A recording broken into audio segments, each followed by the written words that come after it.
Disclaimer. All views expressed on What Makes Us Fire are solely those of the person or persons giving them. What Makes Us Fire does not represent or claim to represent any particular city or fire department, and therefore make the claim that all views and standpoints are affiliated with What Makes Us Fire and with What Makes Us Fire only. Any mention of certain fire departments or cities within the interviews are solely for informational and opinion-based dialogue. In short, if you have a problem with what was published, just say something about it, and don't be a Richard. What's up, What Makes Us Fire Family? Thank you for joining us today on the show. Today I have Zach Lopez, a firefighter that I met through my assistant chief. He is the son of a firefighter, and he kind of went into becoming a firefighter himself. This episode is very fire forward. We talk about the department. We talk about different types of departments from volunteer, municipal, and industrial. We talk about the differences. We talk about the ideas.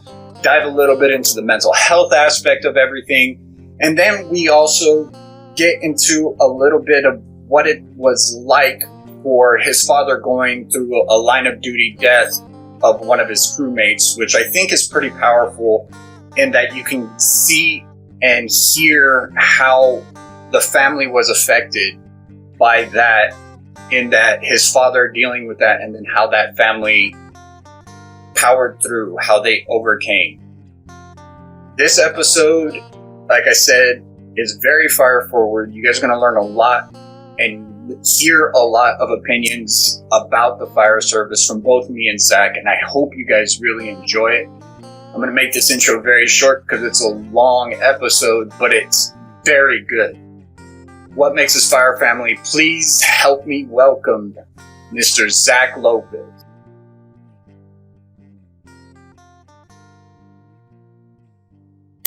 It could be, it could be fun because, and I've told everybody before, this couch looks like the backroom casting couch. And if anybody that knows what that is, when they see the YouTube video, if I just move this blanket right here. Hi, Zach. Welcome to the backroom casting couch. Oh, man. Well, it's my first time. Yeah, it's everybody's first time on the backroom casting couch. Of course. We started recording. Sorry. I know you know that because we literally just spent the last hour trying to figure this bullshit out. Guys, it feels like the first couple episodes all over again. I think I'm cursed or something, man. I don't know what it is. I've had such good luck with the last 3 or 4 episodes on that audio. Granted, I didn't have them in quote unquote studio here, like I have you, but I like having people here like that. And it was easy to manipulate the audio because they're over there. But we're right next to each other, and these mics, because this backroom casting couch is so close to each other, it's hard to hear everything. It's picking you up, I'm picking me up. Oh, yeah. Hey, we got it. Yeah, we got it. We got it. Well, kind of. We're going to hope the editing process can get it just right. This is where your skills come in handy here. Yeah, I didn't have any. I still don't. Just learned them. I got lucky, to be honest. Yeah. I got lucky with the editing process. But anyway, Zach, thank you so much for coming on to What Makes Us Fire, brother. I appreciate having you on. I know we know each other because of your father. Mm-hmm. He happens to be an assistant chief in the department that I work at. Absolutely. And we bumped into each other a couple times also because I was also a volunteer in the same city we volunteered together on. Yep. I invited you on because lately you've become a little bit of a thing on Facebook. And because I wanted to get the story of what it was like as a son to a firefighter. And then for some reason deciding to follow in his footsteps. I didn't have that. I didn't have a father, brother, whatever, somebody up above me that was ever a firefighter. And, I accidentally fell into it.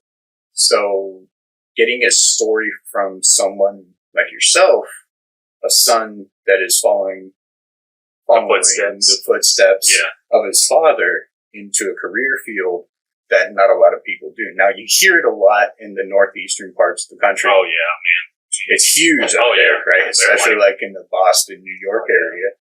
They, I'm a firefighter. Oh, yeah. My dad was a firefighter. Yeah. We put water on the fire, Oh, yeah. They're generational, man. Generational. I mean, and it's the same with the PD over there. Yeah. And what's funny is that you get a little bit further south, and it's newer. You don't have as many generations going back. I actually have quite a few firefighters in my family. It was not only my dad, his uncle worked for a fire department in South Texas for years. I think he was injured and was pulled out from his injury. He had to take a medical retirement. And then one of my other, I think, third or fourth cousin also works in that same department that he worked in. So we have 4 or 5 firefighters in our department. But it's not linear. It's not like grandfather, my great grandfather. Yeah. So that's what I'm talking about. Yeah. Up in the Northeast, it's very linear. Cops and firefighters. For sure. But no, I wanted to have you on. I want to get your story on that. And I know there's a little something we're going to touch on that you noticed as when you were a little bit younger, that your father went through. And we're going to touch on that. But before we get into all that craziness, I want to let everybody know kind of where you come from. How were you raised? Where were you raised? Where can people find you now? All that fun stuff. Yeah. So was born in Victoria, Texas, which is really? south of here. Yeah. Stayed there for, I don't know, till I was about 2, I think. My family moved to Friendswood. Lived there my whole life. I think my dad was in the oil field when I was younger. And then once we had gotten to Friendswood, both my mom and dad both ended up volunteering. And I think that's what was the transition for my father to get to the fire service. And, he's been doing it 30 plus years. And I told myself then, I'm never going to be a fireman. I'm not doing that. That's not something I ever want to do. That's crazy. You know what I mean? What made you have that idea? I think it was just, Backdrafting came out when I was younger, and it was like, holy crap, And right. As a kid, that was in 90, 91, and I was 7 years old, 6 years old, and it was, oh my gosh, that's what my dad does? I don't want to do that. Why would anyone want to do that? That's insane. I've always been proud of him, doing that job, but man, I know he came home a couple times with a stitch over his eye, a door fell on him or something. He's had a couple surgeries on his knees, and it was like, nope, never. That's definitely something I'm not doing. I like to explain the job or firefighters as normal people doing an abnormal job. Oh, for sure. Yeah. Right. Because I think people tend to have this idea that firefighters and civil servants in general are supposed to be more than. You do this type of job, so you must be more than just an average person. You must be above average. No. Yeah. I still have the shit. I still have to deal with crap. Oh, yeah. I still have my emotions, my feelings. And so it's just normal people that are doing an abnormal job. So we still react to the same shit. Oh, yeah. Just like everybody else. We just choose to be the ones that have to do it. Yeah, exactly. So you grew up, you saw Backdraft, you saw kind of what was happening to your dad. And I was in the fire station all the time as a kid. Like I said, my mother was a paramedic for 20 years, 25 years. My dad was in the fire service, so I was either at a fire station or my mom had an ambulance at home or a district ride at home. It was constant. It was always in my life, but it was never something I wanted to do. So what did you want to do? I used to want to be a chef. I can tell. Yeah, I used to want to be a chef, and that was pretty much my big thing growing up was I'm going to be a chef. I love food. I like getting into food. I like messing with food. I wanted to travel a lot. So yeah, it was just one of those things where I looked at my mom and dad and said, well, that's cool. Proud of you guys, but not for me, not something I'm ever going to do. What made you decide to give up the whole chef thing? And here's why I ask. Obviously, you didn't give it up all. Okay? Yeah. You didn't. You're putting videos on Facebook and I think YouTube now. We're working on doing the YouTube stuff. Yeah. And, well, Instagram. Instagram. Instagram. That was new. But I love when you and your family are trying these new things. You and your family will get a new thing from somewhere around the world. Yeah. And you guys videotape you guys trying new foods. Oh, yeah. It reminds me of the videos where it's like Cholos trying Irish food. Yeah, those are hilarious. Or Irishmen trying real Mexican food. Yeah. Or Mexicans trying Taco Bell. Yeah. Those are good. Yeah, I love those videos. So it's like watching your family doing that online. And it's cool because you have your son involved, you have your wife involved, so you're not just getting the adults, you're getting it was actually my son's idea to start doing that stuff because he was like, hey, why don't we do a video? I'd want to do a video for people and show us trying the food. And I was like, really? He's like, yeah, I would love to do it. And I was like, okay, well, if you want to do it, let's do it. So since then, 5.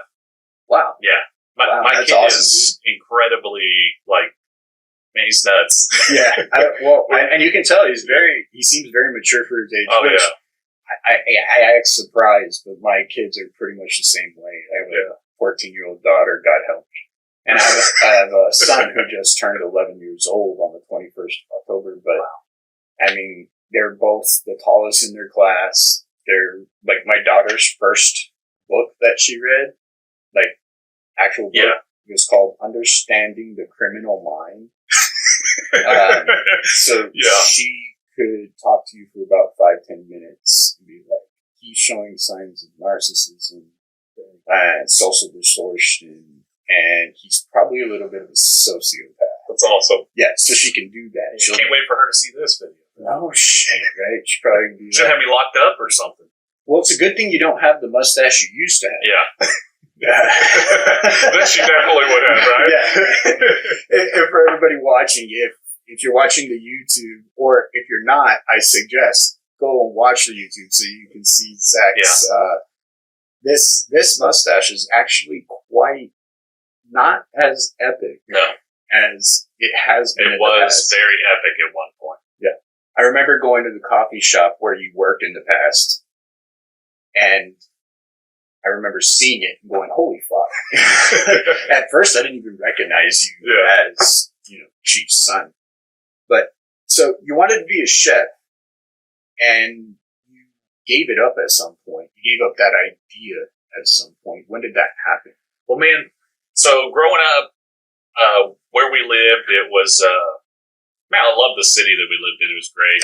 I loved the people, made a lot of friends, but man, it was just going through high school. I actually dropped out when I was in junior in high school and ended up getting my GED at 17. So a lot of people don't know that about me. You dropped out of high school? Yeah. Dropped out when I was 17, got my GED that same year, like immediately after leaving, and started to go to college for a little bit, did like a month or so of that, and kind of didn't put the chef stuff on the table anymore. It was just, what am I going to do next? And at 17, 18 years old, it was kind of like, I'll just keep doing whatever, Just whatever to make a buck. Yeah, and that's what I was doing. I worked at a grocery store. Didn't mind it. I actually lived on my own with my brother at the time. So I was 17 living on my own. My parents got divorced when I was young. At, I think, 12, my parents got divorced. And then at 17, I was on my own by myself, making my own money, paying rent, buying groceries, doing my own thing with my brother, I've noticed that people, especially, I'm going to say kids because we're still kids. Oh, yeah. So I've noticed that when kids do that, they tend to build this, this adult-like character a lot earlier. Oh, yeah. It's, now we are OJT, on-the-job training. Oh, yeah. Right? We got to figure it out as we go. High school doesn't do that for anybody, which I think is a damn shame. We should be teaching our kids about taxes, about car payments, for sure, about rent. We should be teaching them what it means if you do decide to get married and what that actually involves. We should be teaching them about credit, but instead we're too busy trying to change their minds politically, it seems like nowadays. Oh, yeah. And or teaching them stuff that has nothing to do with what their true passion and interests are. Oh, yeah. Is there general knowledge that needs to be learned? Absolutely. However, I have, my opinion is when you're in the high school years, I'd say about 15 years old, 3 years right before you're going to be able and have the legal right to vote, they need to start learning how important for sure. all that stuff is. Yeah, I had to learn pretty quick once I was on my own. Me and my brother lived together, like I said, and I started working, paying rent, and doing what I had to do. Was still doing some college courses. Still didn't really have an idea of what I wanted to be or what I wanted to do. Was just trying to get basic stuff out of the way for college. And then it was probably a year or two later, man, I got like really into punk music, had a mohawk, wearing leather jackets with studs, started hanging out with those people for a long time, enjoyed that time, was in a band. I wasn't thinking, I was young, we all just go out and do what we want when we're younger, and it was something I really enjoyed doing. I liked going to shows. I liked going to concerts. I was getting tattoos. I was getting piercings. I was, you're being a punk rock. Yeah, it's what you do, right? It's punk rock. A lot changed though at 17, like I said, when I started doing college, my political views changed a lot then. My religious views changed a whole lot then. I started meeting more people opposed to what I was used to in my small city, right? I went out and I explored. I talked to people of different faiths. I talked to people of different political parties and all this different things. So like I was changing at the same time. And I had to, it was kind of tossing me to the water and enjoy yourself and go. And it was my decision. I could have stayed with my dad and my mom, but I said, you know what? I want to do it. I want to see what it's like. For me, this could be fun. I'm 17 or 18 on my own by myself, doing my own stuff, making my own money. But it wasn't until I was about 20 that I decided to get into the fire service. And it was only after my dad was in an LODD fire. And for everybody that doesn't know what LOD is, line of duty death. And that's what kind of started me going towards that way of like, this is the real deal. This is for real stuff. I knew this guy. I've met him. I go on camping trips with these people all the time. Like this isn't really what I thought it was. This is something that's intense, and that's when my mind kind of started working. Maybe I do want to do this. Maybe not. So your thought process, because this is kind of hard to wrap my head around, right? Because at that time, I was still young as well. If I saw something like that happen or heard of something like that happening, most people would be turned away from the idea of pursuing.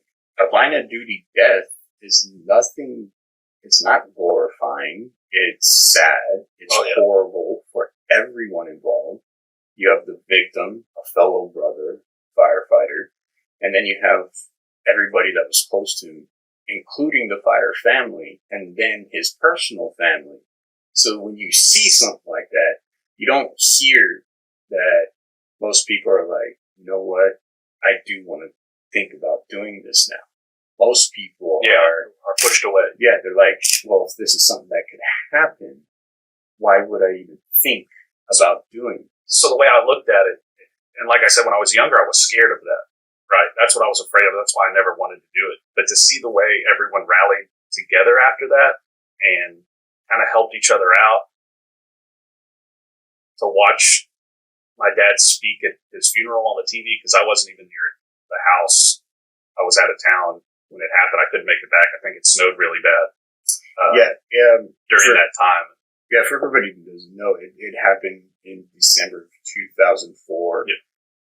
It was a fire that, if you've listened to the past podcast with Krista Lindsay, her father was at. And it was a fire where one of our fellow brothers in the department that I worked for, Zach doesn't, that his dad did, got trapped and was unable to escape. And hit the department really, really hard. Really hard. And I believe it was like the first in 30 years. Yes. LODD in like 30 years, right? And it wasn't like a heart attack from an older lieutenant. It wasn't anything medical. It was like not that those are not true line of duty deaths. This was actually due to firefighting, which is a very low percentage of actual firefighter deaths. Yeah, it's actually one of the lowest causes of line of duty deaths. Most are, well, we consider cancer now a line of duty death, but on the fire ground line of duty deaths, number one is heart attack, and then other medical issues, and then slip, trips, and falls, and then entrapments. And that's what made this one, I think, so powerful when it hit the department. Oh, yeah. As you were a little bit older when this happened. Yeah, I think I was 18, maybe. See, so when I talked to Lindsay, she was still young. She was like 8 or 9. She was a younger child, but she noticed that difference in her father. Oh, yeah. What did you notice, and how did it affect you as a son to a firefighter that your father went through? So, like I said, when it happened, I was away out of town. I got a phone call from my stepmom, like an hour or two after this had happened, and she's on the phone with me, like belligerent. Can't understand her. All I can hear is someone died. And I'm immediately thinking, holy crap, my dad. That's it. This today was the day. And being young and growing up, I kind of always had that in the back of the head that could possibly be something that happens. And so I'm telling myself that today's the day. That was it. And I'm trying to get her to calm down. And hey, what? Who? She tells me who. I'm kind of shook because I had just went on a camping trip, I think that August or July with the crew, which, my father did with his crew every year, all the time. I'm not going to give his last name, but the firefighter that passed, his name is Nito. You can say that. Okay. Nito. And I'd only met him the one time, but I was just like, what? Whoa, are you kidding me? Well, how's my dad? And she tells me, oh, he's in the hospital. He's got some burns, blah, blah. So I'm like, well, what hospital? Where? Is it is he a Shriners? Is he, Memorial Hermann? Where is he? I need to know, And I kind of knew already what these things are because my mom was a paramedic. So I got the concept of everything. So I'm wanting to know, how bad is he burned, right? Oh, he's at this hospital nearby. Okay, can't be that bad, right? I think it was more, obviously physically he was hurt, but for sure just seeing from my perspective as a son, a lot quieter, didn't talk as much anymore about fire department or fire service stuff. How soon after did you notice that starting? I didn't see him. Like I said, I couldn't come back. I remember it had snowed. I wasn't able to leave where I was at. And I made it back after, I believe, his funeral. And I didn't talk to my dad maybe for a couple of weeks after, 2 or 3 weeks. And like I said, I wasn't living with him. So was that normal for you at the time to not talk to him constantly? Yeah. And it still is now. I mean, I might talk to my parents once a week, maybe. And, I didn't talk to him very often or too often. Like I said, it was probably 2 weeks after that I saw him and talked to him. And, you are right, down people. It just wasn't the same guy as it was before. But why would it be? You know what I mean? I don't think anyone that goes through something like that can be. And that goes for with calls we make. You know what I mean? I think a lot of people don't understand. Like, we see more stuff and do more things than anybody should have to deal with ever in their lifetime. One call that we make is enough for one person to have to deal with, right? I agree with you, but I think I think we talked a lot earlier. I think the general idea that is kind of put upon civil servants in general, firefighters and EMTs more so, is we're above average. Yeah, we're doing this above average type job, so you must be an above average type of human being. No, absolutely. I like to explain it, and I told you earlier, as we're normal people doing an abnormal job. For sure. And because we are normal people first, we're just choosing to do the abnormal job. Does not mean when we see those abnormal things that it doesn't affect us. Oh, yeah. When a brother or sister is involved, not to say that the general public needs anything less when something bad happens, but when a brother or sister gets hurt or killed or is in pain, it's just like your family. It means a little bit more than somebody that you just heard about on the news. Oh, yeah. Right? And there's, just because we're in that line of work where it can happen, we know it can happen, doesn't mean that when it does happen, we're okay with it. We're okay. Well, you chose to do. I've heard that before. When you chose to do the job, you knew it was a possibility. So why is it? I mean, like, we always know it's a fucking possibility. That doesn't mean we're going to be. You get in the car and drive to work. You know it's a possibility. You're going to get hit, and the passenger you have in your car is going to die, and you're going to live. But does that mean you should be okay if and when it happens? Exactly. No, it doesn't work that way.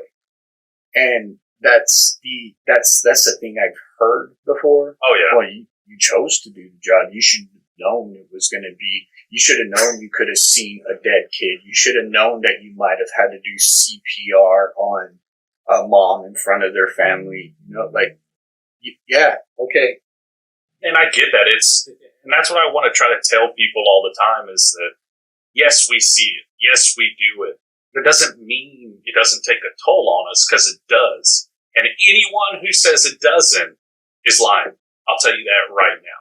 If there's anyone out there that says, hey, I made a call of a child drowning and that didn't bug them, they're lying. Because somewhere inside, that had to bug somebody. I agree with you 110%. However, I will never tell somebody their coping mechanism. That's fair. That's fair. Right. Because I believe that when you see something like that, it has to have hit you somewhere. For sure. Had to. However, if you're the kind of person that feels like, well, no, it didn't really bother me. I chose to do the job. Kind of happens. Hey, if that works for you, keep doing it. Keep doing it. Oh, yeah. But I have this sneaking suspicion that one day you're going to see one too many of those type of calls, and you didn't speak up soon. Oh, yeah. But if it works for you, and it's working for you now, as long as you're healthy mentally and you're safe, keep going. Oh yeah, do what you have to do. I don't believe what you're saying, but I'm not going to. And that's what I'm saying. Yeah, that's kind of where I'm headed. And like I said, so my dad deals with this. Obviously, you're going to be upset. There's no way of not, especially if it's someone from your crew, someone that's new, that's barely any service. Yeah, that's right. He was only in for like a year and a half. Yeah, not even a year. Not even a year. Yeah, I think it was like you're a newborn in the fire service. Yeah, he was a rookie. You can always go by years of service as like a child to me, right? If you got 30 plus years, 40 years in the fire service, okay, you're an adult. You've been there, you've done that, and you've made it. Even with 15 years, that's still a teenager, right, in the fire service. Oh, yeah. You still have stuff to learn. You still have fires to make. You still have walls to pull down and ceiling to pull and roofs to cut. That's just the way it goes. So when you see someone with less than a year, that's like a child, So it hits a little deeper when it's something like that, right? Especially on your crew, someone that's new. Your dad at the time he was a lieutenant. Yes, he was the lieutenant of. So he was the guy to. So as a lieutenant, your number one job is making sure the safety of the crew. After the safety of yourself, but one on par is the safety of the crew. So I could only imagine, because the shit hits the fan, and if anybody out there wants to place blame, that you are 110% wrong for wanting to try to place blame on anything when it comes to firefighting, unless it's completely negligent.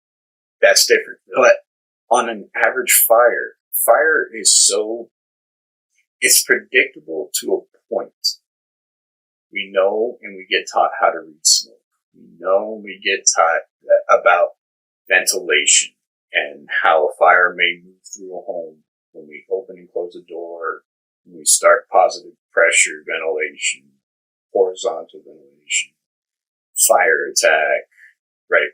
So we have an idea of how a fire is going to react if everything's exactly the same as when we got taught. Yeah. And my dad, years before I got in the fire service, I was probably 10 or 11. I had asked him about firefighting before, like, man, how do y'all do it? He's like, look, dude, it is controlled chaos. That's the best way I can put it to you is it's controlled chaos. We have this crazy event going on. We're trying to keep control of it by doing what we do in these orders or in this fashion, right? And sometimes things go wrong. It happens. Right. I always tell people, they're like, wow, so much is going on. I know, it's the most beautifully orchestrated shit show in the world. Yeah. And it is, because the job ended up getting done. Most of the time, everybody goes home without a scratch on them. Everybody's okay. But you're right. When there's an unforeseen and it happens, just like in anything else in life, there can be those unforeseens, like you're driving to work. You don't expect to get in a car wreck. Nope. Get in a car wreck. It's the same thing for the job.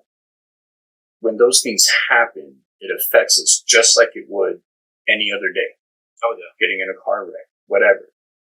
And I can only imagine having to be in that role that your father was in and then having something like that happen. Oh, yeah. I can't even imagine the feeling of that. So, and not even being in the fire service then, I knew that this was a big deal, right? And like I said, I went a few weeks before I saw him and talked to him. He never really spoke to me about the whole situation of what happened, what the issues were. And it wasn't until a couple years later when I actually joined the fire service that I looked up the Texas... The NIMFERS report. Yeah, the NIMFERS report on what actually happened. And man, that probably was like the hardest thing I've had to do family-wise, I guess, because they have radio traffic, depositions of what happened of people. So I'm reading what my dad's saying over the radio, right?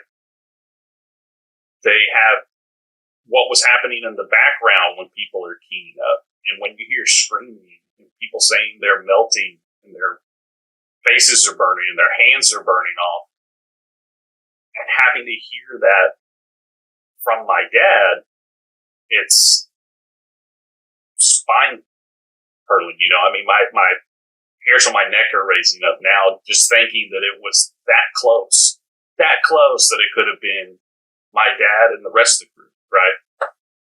So, like I said, it wasn't until a couple years later, I had moved to another city.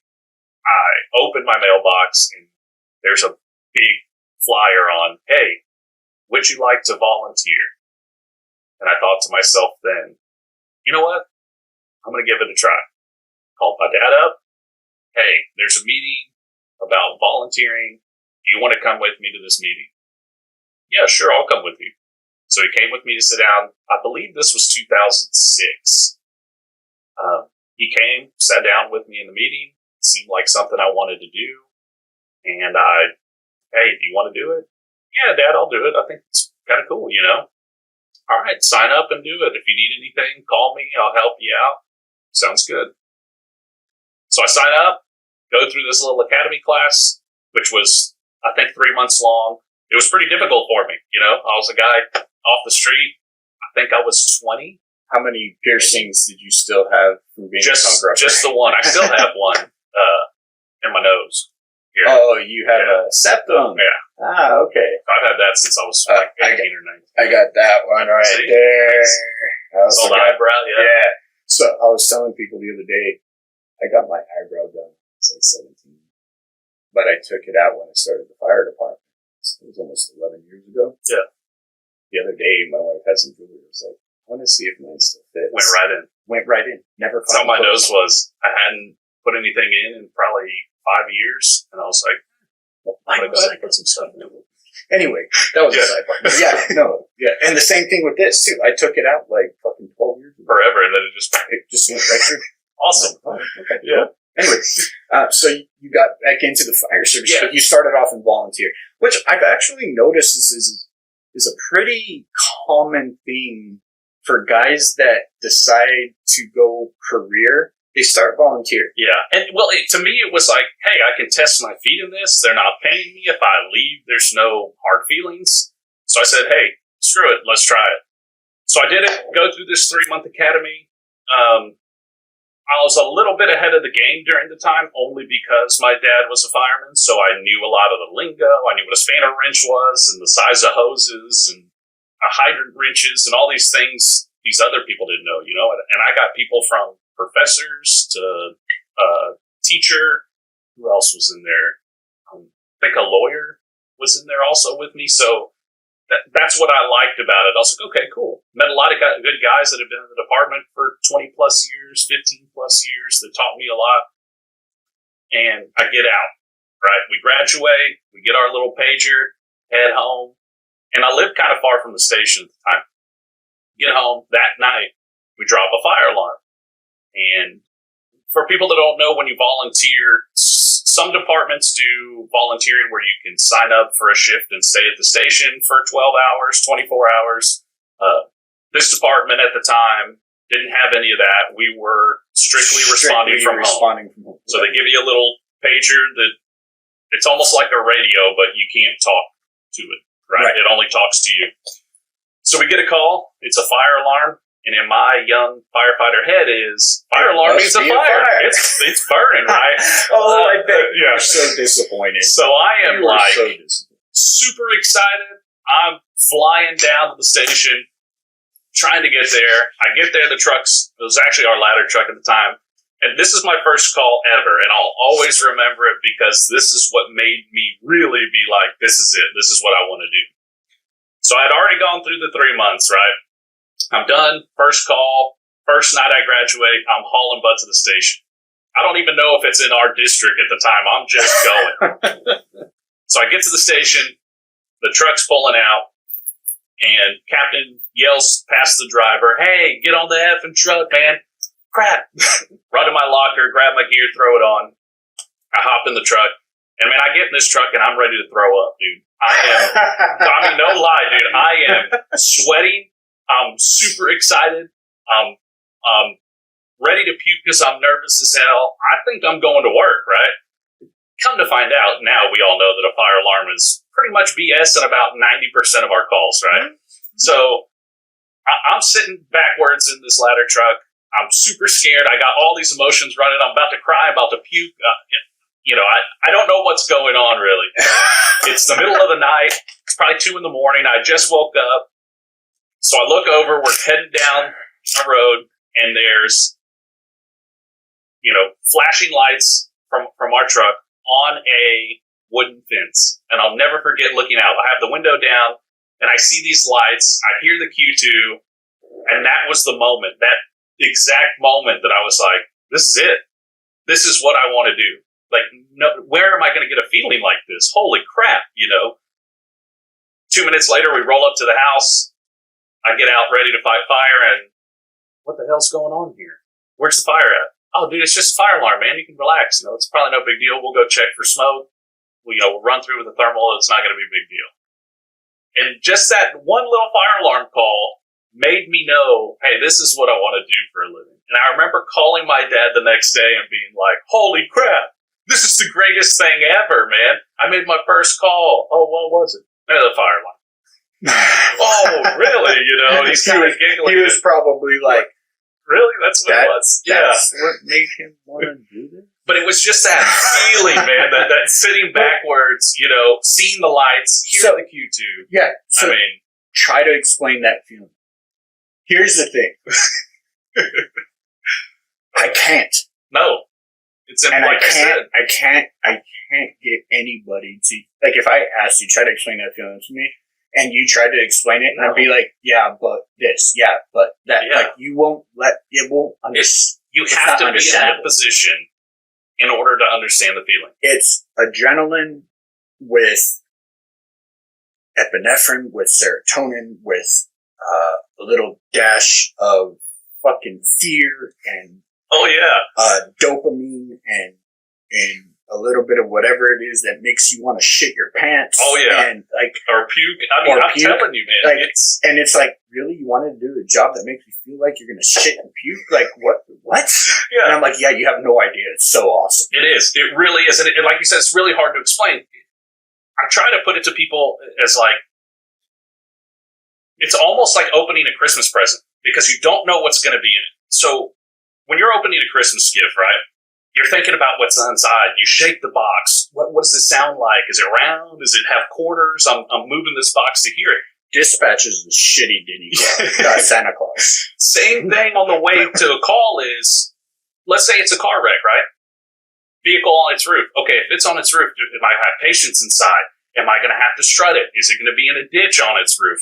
How many people are going to be inside? Am I going to use jaws? Is the door going to be open? There's so much going on, dude. Like, I'm getting excited right now. Yeah, going on a call. Like, shit. You're talking about it, and I'm thinking about what is he going to miss that I can add on to this? Exactly. So it's like, there's all these different things going into making a call, and that one little fire alarm, those lights on the fence, the sound of the Q2, that was it for me. I was hooked. I was done with it. I didn't want to do anything else, and I knew for sure I was going to be a fireman.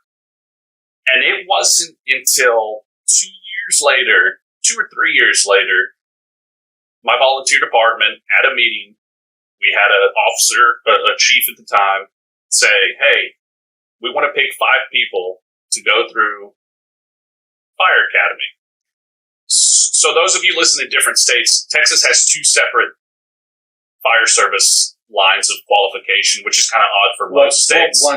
One's for volunteer, and the other is for... You have SFFA. Yes. And then you have the TCFP. So, as volunteers, we were SFFMA. Do you remember what that stands for? State Firefighter Fire Marshals Association. Correct. And that's the certification you need to be a volunteer in the state of Texas. Yeah, I know some other states just have one just trying to get that out, because sometimes people tell me, like, you went to 2 academies? Well, yeah. The SFFMA, God, I hate saying that. It's so long. The one for volunteer isn't as extensive as your TCFP. TCFP is more on par, Texas Commission on Fire Protection, for everybody that doesn't know, is more on par with your NFPA qualifications, which is your National Fire Protection Association qualifications, which are the general guidelines nationally to be a firefighter. Yes. So, for a volunteer to go through the class and get their SFFMA, which is a 3-month class already, and then deciding to go get their TCFP qualifications, they're literally saying, put me through 6 months more of school. Exactly. So my department says, hey, we are going to pay for 5 guys to go to take their TCFP Fire Academy. I literally sent an email during that meeting, right? Or a text, not an email. I don't think we can email from phones since 2006. Oh, yeah. Blackberries. Yeah, Blackberries. So I remember sending either a text or an email to that chief, like, hey, I want in. I don't want anyone else to take this spot. I want in. So me and a few other guys joined. We ended up signing up for 9 months, right? We did the 9 months. So you did the full year. Yeah, I was working at a time. Hurricane Ike hits first, 2 weeks into the Fire Academy.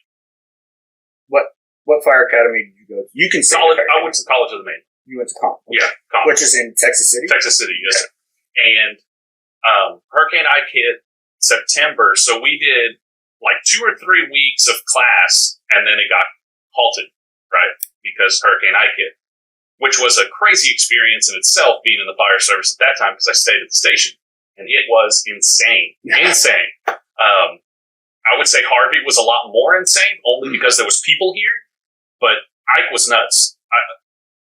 We had made a fire during Ike that we went to for some odd reason at the time. Was that the funeral home fire? That one happened 2 days after Ike. Yeah, but it rained. But it was bad. Well, I was there at that fire. Okay. So I got on with Chemo Fire Department. Okay. And I remember I stayed at that, so I started as a volunteer first. And I got hired on to Chemo.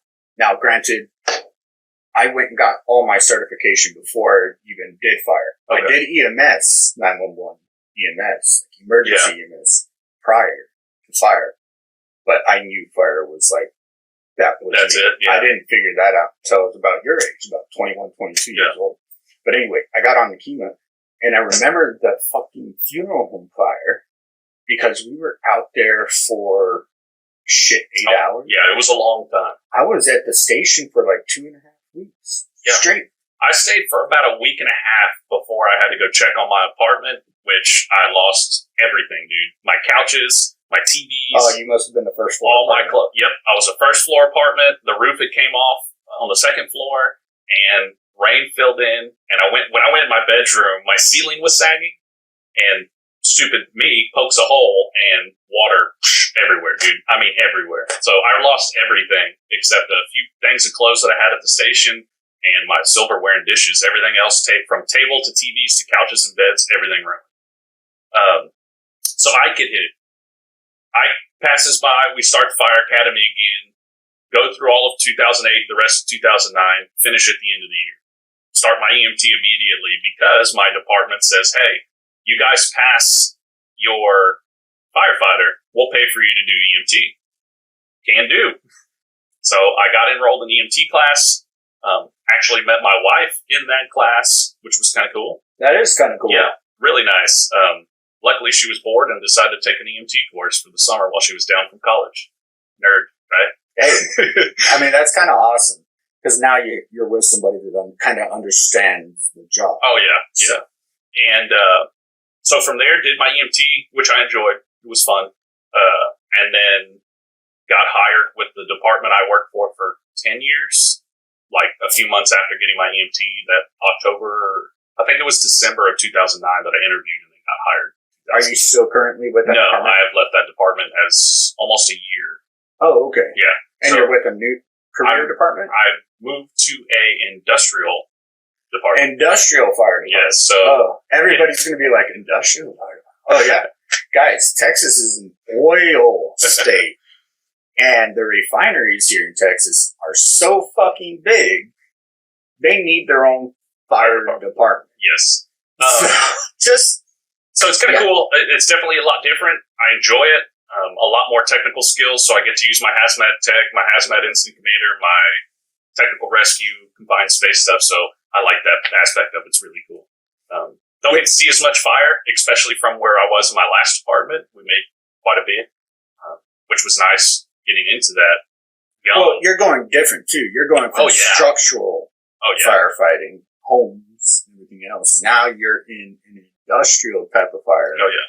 Which is most of the stuff that's going to be burning. Oh, yeah. Is gas. Oh, yeah. Very bad. Like, by itself will kill you. And now it's on fire. Oh, yeah. Exactly. Where structural firefighting, I'm in a house. It's not burning. I'm okay. Yeah, so it's a little bit different. We pretty much run like a small city. I mean, we have an ambulance, so we run ambulance calls now, which I didn't do in my previous job. We didn't run any EMS calls, which was nice. You guys didn't have to do first responder calls? No.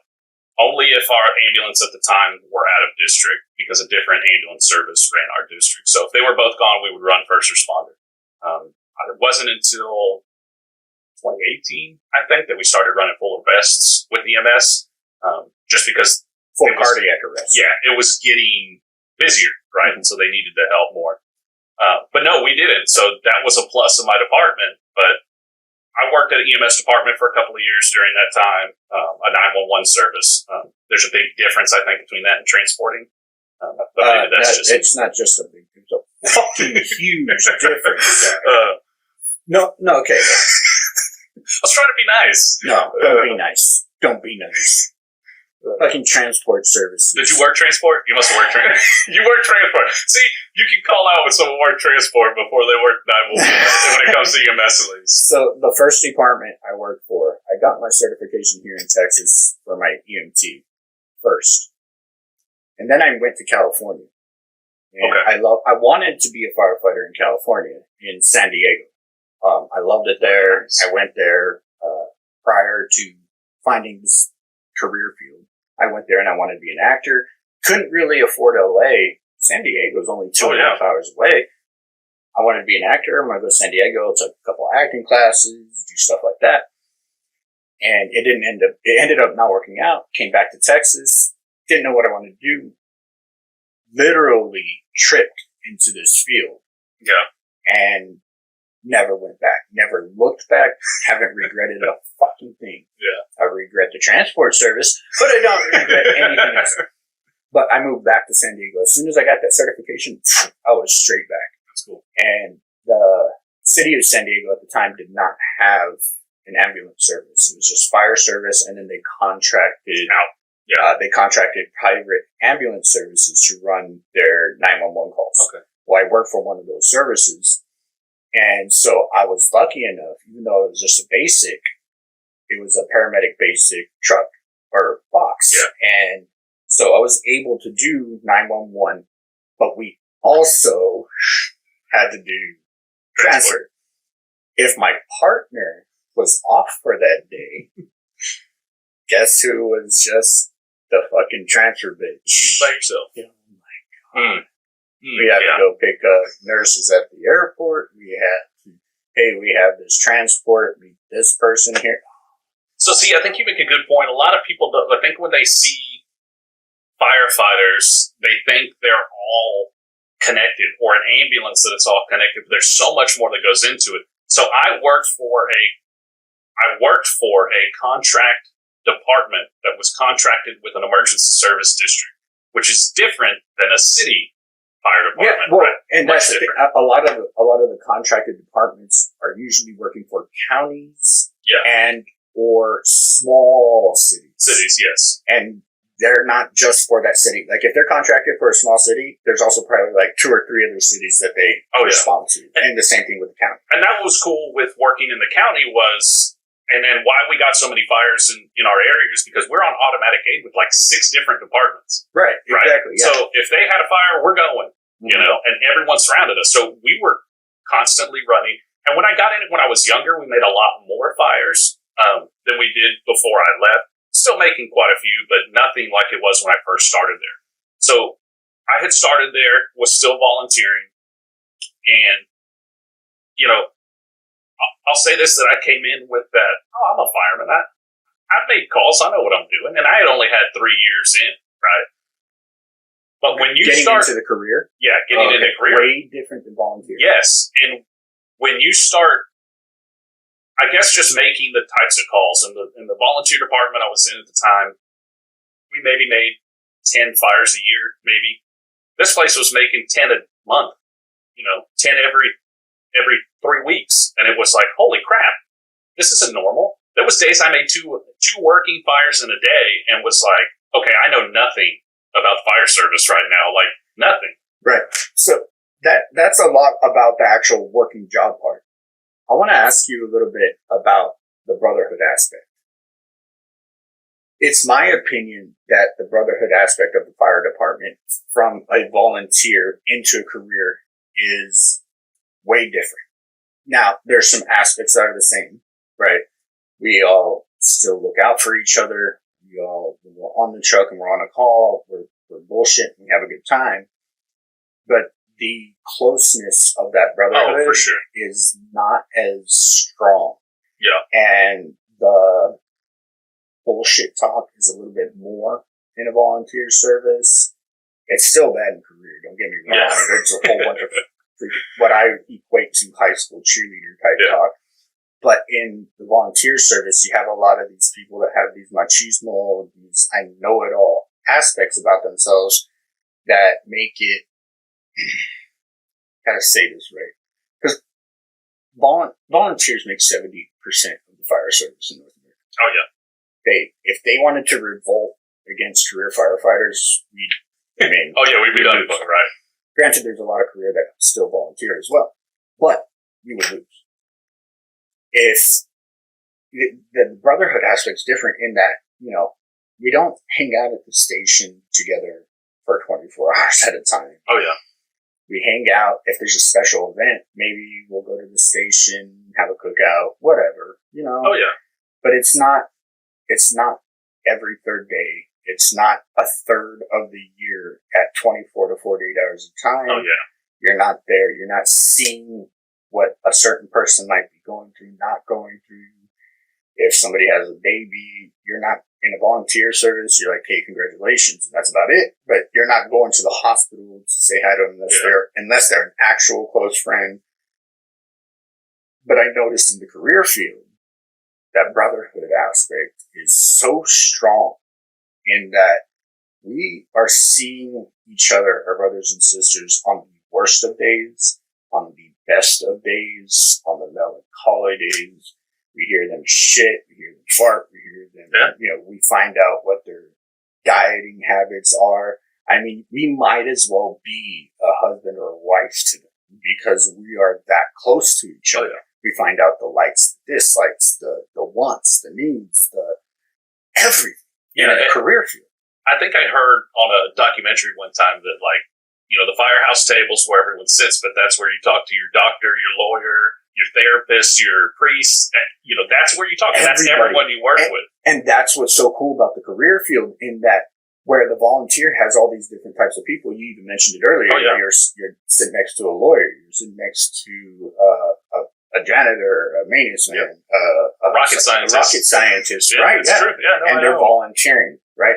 But you have that same thing in the career field because, believe it or not, firefighters don't get paid a whole lot, so we have to have this second job. So I've noticed a lot of the second jobs are more manual labor type works, like roofers, contractors, AC people.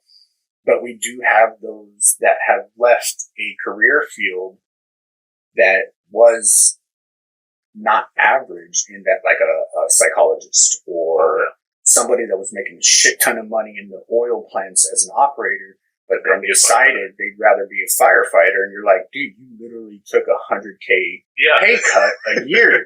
What the fuck are you thinking? You're just like, I love what I do. Yeah. And I'd rather love what I do and work a second job than be unhappy making a lot of money. And that's the thing about this job, right? That's the thing about this job. It is not money driven. No. Anybody that is in this job and this career field, if they're coming to you to help you, general public, if they're coming to you to help you, they're coming to help because they want to be there. Yep, absolutely. They are not there for the money in any way, shape, or form. No. That's why I always tell people, when you see a civil servant, they don't get paid shit. The paycheck's just a plus, honestly. Yeah, it really is. Yeah. And a lot of us volunteer. Like, we do it for free. Yep. And it's hard to explain it. Well, why do you do that? Well, it's like what you said earlier. It was seeing the flashing lights along the wooden fence and hearing the cue. Cue's a siren, by the way. But hearing that cue, that hear high pitch and down low and high pitch and down. And it's that feeling of throwing up and your gut getting tight and not knowing, but knowing. And it all of that makes it. And then when you're in a career field, you know your brothers and sisters at that station, at that firehouse, they understand. Yeah. So I think you can get the same brotherhood in a volunteer department. It just takes longer, if that makes any sense. So I've been volunteering with this department that I'm in. Well, not in currently, but was in for, 5 or 6 years before I left. I moved, came back in another 3 or 4. So 9 or 10 years volunteering, right? Man, there's people from that department that I could be 3 hours away with a flat tire, call them, and they will come help me. I mean, that's just the way it is. But I couldn't have had that if I'd only been in a year or 2 years. But I've built this relationship. I saw their kids grow up, right? It's the same way. But in a career department, that starts day one. Day one, for me, it was a little bit different because of the department I ran in. We were low manpower. It was only 2 guys. We didn't have set shifts or guys. It was part-time and full-time. So it was a combination. So it was a little bit different. Closer to when I left, around 2015, 2016, we started getting shifts and working with the same people. And yeah, my relationships with those guys are insane right now.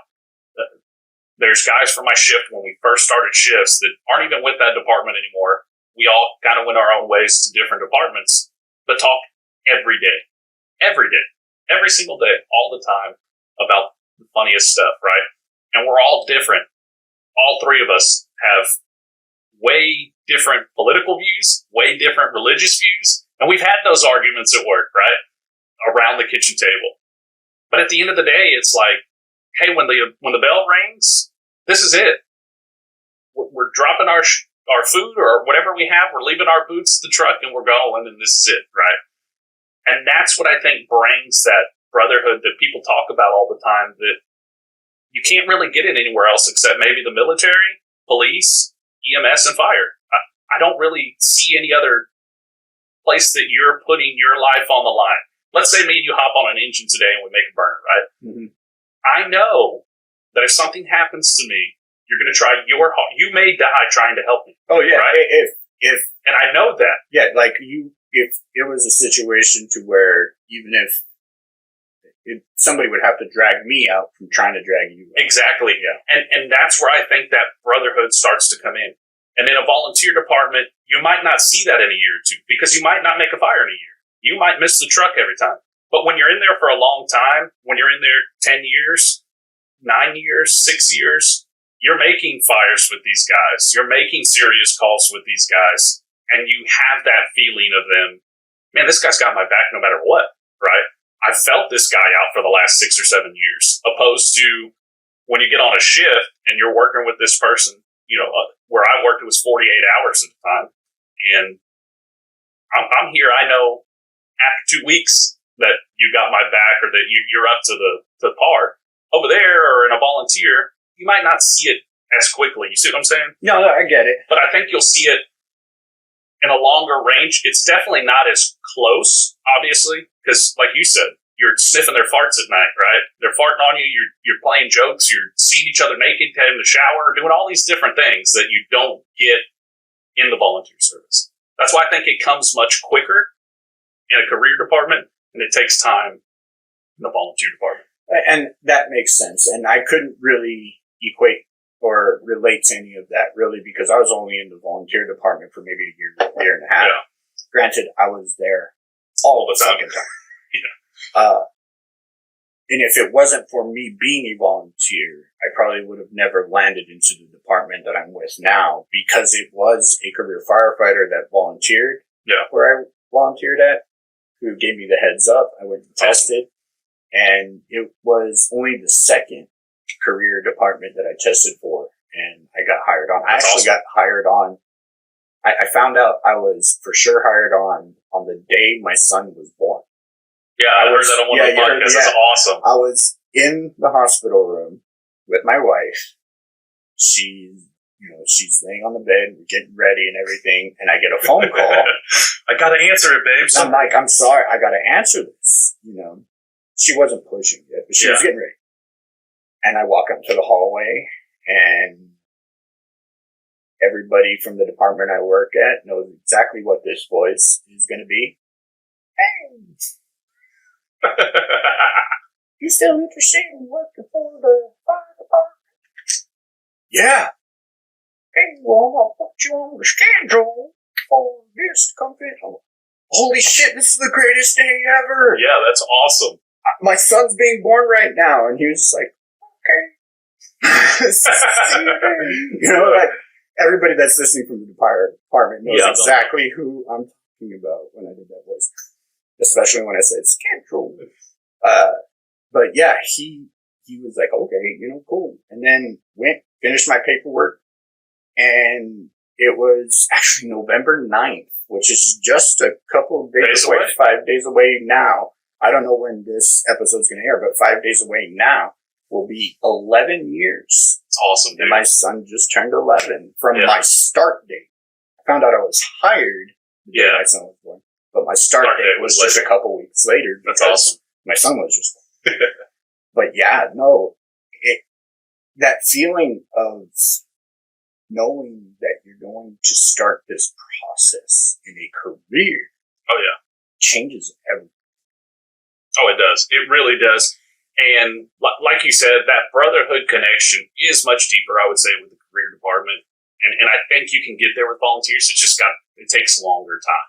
Yeah. Because you got to put the work in, man. You got to make calls. You got to make fires. You got to make something serious with these guys. I've seen guys on my shift crying at a drowning call. That's something, and we don't get to go home after that. You got to go back to the station. You got another 40 hours to ride the rest of the shift, and that's where I think some of that comes in, because if you're not making those calls with these people and a volunteer, you're not going to grow that connection, right? Yeah, and it's interesting you said that, and it brings me into a kind of conversation I wanted to talk to you about, and it's the whole mental health aspect of the job. We talk about it on the podcast from time to time. I've actually had people that aren't first responders on the podcast come on just because they deal with mental health issues, and because they deal with them, we can relate as civil servants because, believe it or not, we're human. Yeah. We have mental health issues, especially when we see some really fucked off shit. Oh, yeah. And where do you think the mental health aspect of the job is now? And so my thing is, I think it's getting better. I think just in the past, I would say 4 to 5 years, it's starting to get a lot better. But prior to that, it was, you don't talk about it. You don't. If you notice, just like you say you noticed your brother or sister having a hard time with the call right afterwards, you just say, hey, you good? That you know what the answer is going to be. Yeah, I'm fine. Yeah. And dropped. Done. Don't talk about it anymore. Which obviously we know now is probably not the most healthy thing to do when it comes to talking about mental health, right? But now I think it's getting better and more accepted. Oh yeah, to start talking about it's definitely getting much better. I think people are more aware of it than they used to be, and I think the younger generation of firefighters are more, I guess, they feel more comfortable talking to each other about it, right? You got these old salty guys that they didn't want to talk about it, even though I think they knew it was there. They just didn't want to talk about it. Like you said, it was something that you don't really talk about, you don't mess with. Do you think that might have been an issue with your dad when he went through? I don't know. Like I said, I haven't really talked to him too much about that. I think the department at the time, and I'm still do, had people you could call, people you could talk to, and most departments have that now, right? The department I was in had it. If you made a call that you need to talk to someone, you could. Well, that's new. It's a peer support system that IAFF actually started trying out. I don't think it was as known or as prevalent back then. Yeah, so I don't know. I couldn't tell you if he talked to someone or not. If someone talked to him, I don't know. When did you notice that he actually started getting better? Probably like 6 to 8 months after. I noticed he talked more about the fire service, got into it more, just seeing back to normal. I rode with them. I don't know if it was before or after that. Might have been before. No, it had to be after that. I rode with his crew a few times. And it was gung-ho, back to firefighting, loving the job again, Did you ever notice anything different as a father from him? No. After the fact, like, was he a little bit more hesitant to talk about the heavy heavy stuff. Not too much. He actually was, I think, more willing to talk to me about things, and if anytime I made bad calls, I would always call him. He was kind of my support system, or is my support system for things like that, or any issues with the departments, any kind of bad calls, he would, help talk me through it. He did always, anytime there was a cold front coming in, he would always text and say, hey, careful, wind's going to change tonight. It's going to be 20 miles an hour out of the north. Just FYI, if you make a call after midnight, just be aware that wind's changing, So he's always been like that. He's always been, we made a fire together, which is the one and only time that it's ever happened. I was probably more excited then than I was when I decided I want to become a fireman, because it was a good burning apartment fire. It was just me and another guy on the engine because we only rode two. When you're balls deep in fire with one other person, you get, it's a feeling we can't explain, right? Right, yeah, exactly. And when we come out of this room and I see my dad standing there pointing at me, man, I was jumping like a little kid. That's my dad. Hey, man, that's my dad right there, right? So he's always been kind of my support since I've been in. I think, 2018, maybe the end of 2019, I made a lot happened at one time for me. Like my grandmother had died. A friend of mine's son had died. I made a really bad call, which was odd for me because most calls have never really, at least the call I made with this adult, it never really bugged me. But for some reason, I could not stop thinking about this. I don't know if it's because he was so badly injured and conscious that it bugged me, because I'd never, ever seen something like that, or because it was just so violent. I don't know what it was, or everything mixed. But man, I was jacked up for like 3-4 months afterwards. I couldn't sleep. I was getting an hour, 2 hours of sleep a day or a night. Like, it was hard for me. And that was probably from like March through May or June, to where like, man, I couldn't sleep. I couldn't sleep at night. And I knew something was wrong, right? I told my wife, like, hey, I can't sleep. I don't know what the heck's going on. I don't know if it was a lot put on me at once, and my grandma's death was like the end of December, but we didn't bury her until February. So that lingered forever, right? And I was willing to talk. I'm ready to talk, and I did with her, and it helped. And now I can get sleep and I'm okay. But that mental health aspect, I think people are more willing to talk about it now than they were previously. What do you think it was that made that change? I think it's the generation. I think it's the younger people willing to open up and explain, hey, I know a lot of the old heads don't like the millennials in the fire department. They're hard to teach, but I think they've changed a lot of things for good too, like Being the mental aware, health aspect. Yeah, like, hey, it's okay to talk about your feelings. You can cry. It's not a big deal. You don't have to be a man, And I think that's helped a lot. You still got guys that, like you said earlier, they don't, hey, my coping mechanisms, I'm good. I'm okay. And there's guys that will tell you, hey, man, I'm not good. Those calls you make where there's children involved are normally the hardest, at least for me. And I know especially it was for the guys on the kids. Yeah, and I think with the guys on my crew it was too. And sometimes you just need to cry. And I've had guys tell me, like, I'm good, man. I just need to get this out. Let me call my daughter, and I'm done. I'm good. Okay, cool. Do what you got to do. You got the whole truck on their phone talking to their kids and tearing up, and hey, you guys are good afterwards. We'll have a breakdown of how everything. Yeah, we're good now. I just needed to talk to my kids and get that out and ready to go. How have you found talking to like friends that aren't involved in the fire service? Because I'm sure you have friends that aren't involved at all. And I had a couple friends on the show that aren't involved in the fire service at all whatsoever.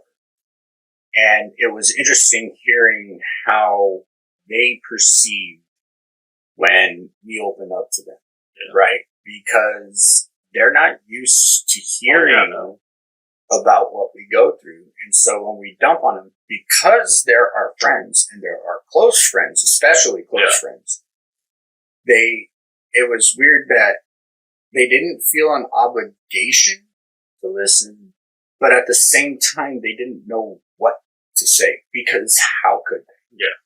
How could they really understand, unless you're talking to a fellow brother, firefighter, sister, civil servant, someone that can relate.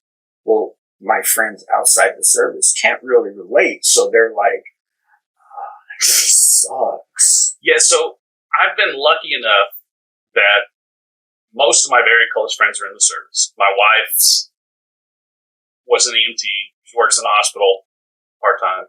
Her dad's an ER doctor. You know, he's a medical director of EMS departments. My dad's a firefighter. My mom was a paramedic. So I have a lot of ins to talk to. You know, a lot of people I know make those bad calls and they don't like taking it home. I like to take it home because my wife can talk to me. She understands it. She gets it, you know. My father-in-law, same way. My best friend killed himself 2011. Best friend. Almost closer to me than my brother, right? Would have never guessed it in a million years. And mental health's big to me because of this. I never, ever, ever, ever would have guessed this guy would kill himself, ever.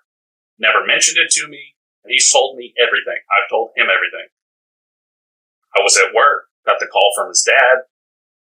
I had to leave work, you know, and I thought I was quitting. Hey, I'm done. I got to go. What's the matter, Zach? I got to go, like, right now. Well, for what? I was like, look, dude, my buddy killed himself. I got to leave. Left my gear on the truck, got in my truck, left, and they were cool about it, right? They understood. But the first person I called was my father-in-law. I figured, not my dad, not my mom, but my father-in-law. And I figured he could help me through it, and he did. You know, he talked, hey, just relax, you know, this kind of stuff happens. You know, kind of talking me through the process of everything, showing me I had to pull over. You know, I couldn't even drive. And since then, I've tried to get it more aware of people to speak up when it comes to stuff like that, because I feel like, I don't want to say I feel like I was in the wrong by not asking him if he was okay, because I feel like he would have told me if something was wrong, right? But I guess that's not always the case. No.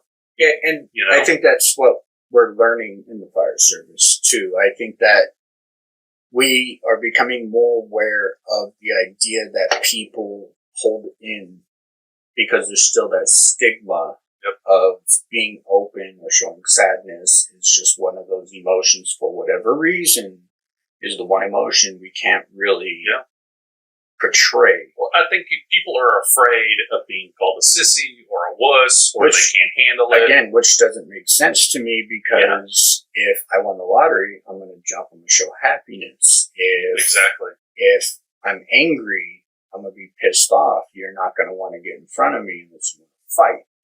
If, you know, when my son was, I was elated. I was above the moon.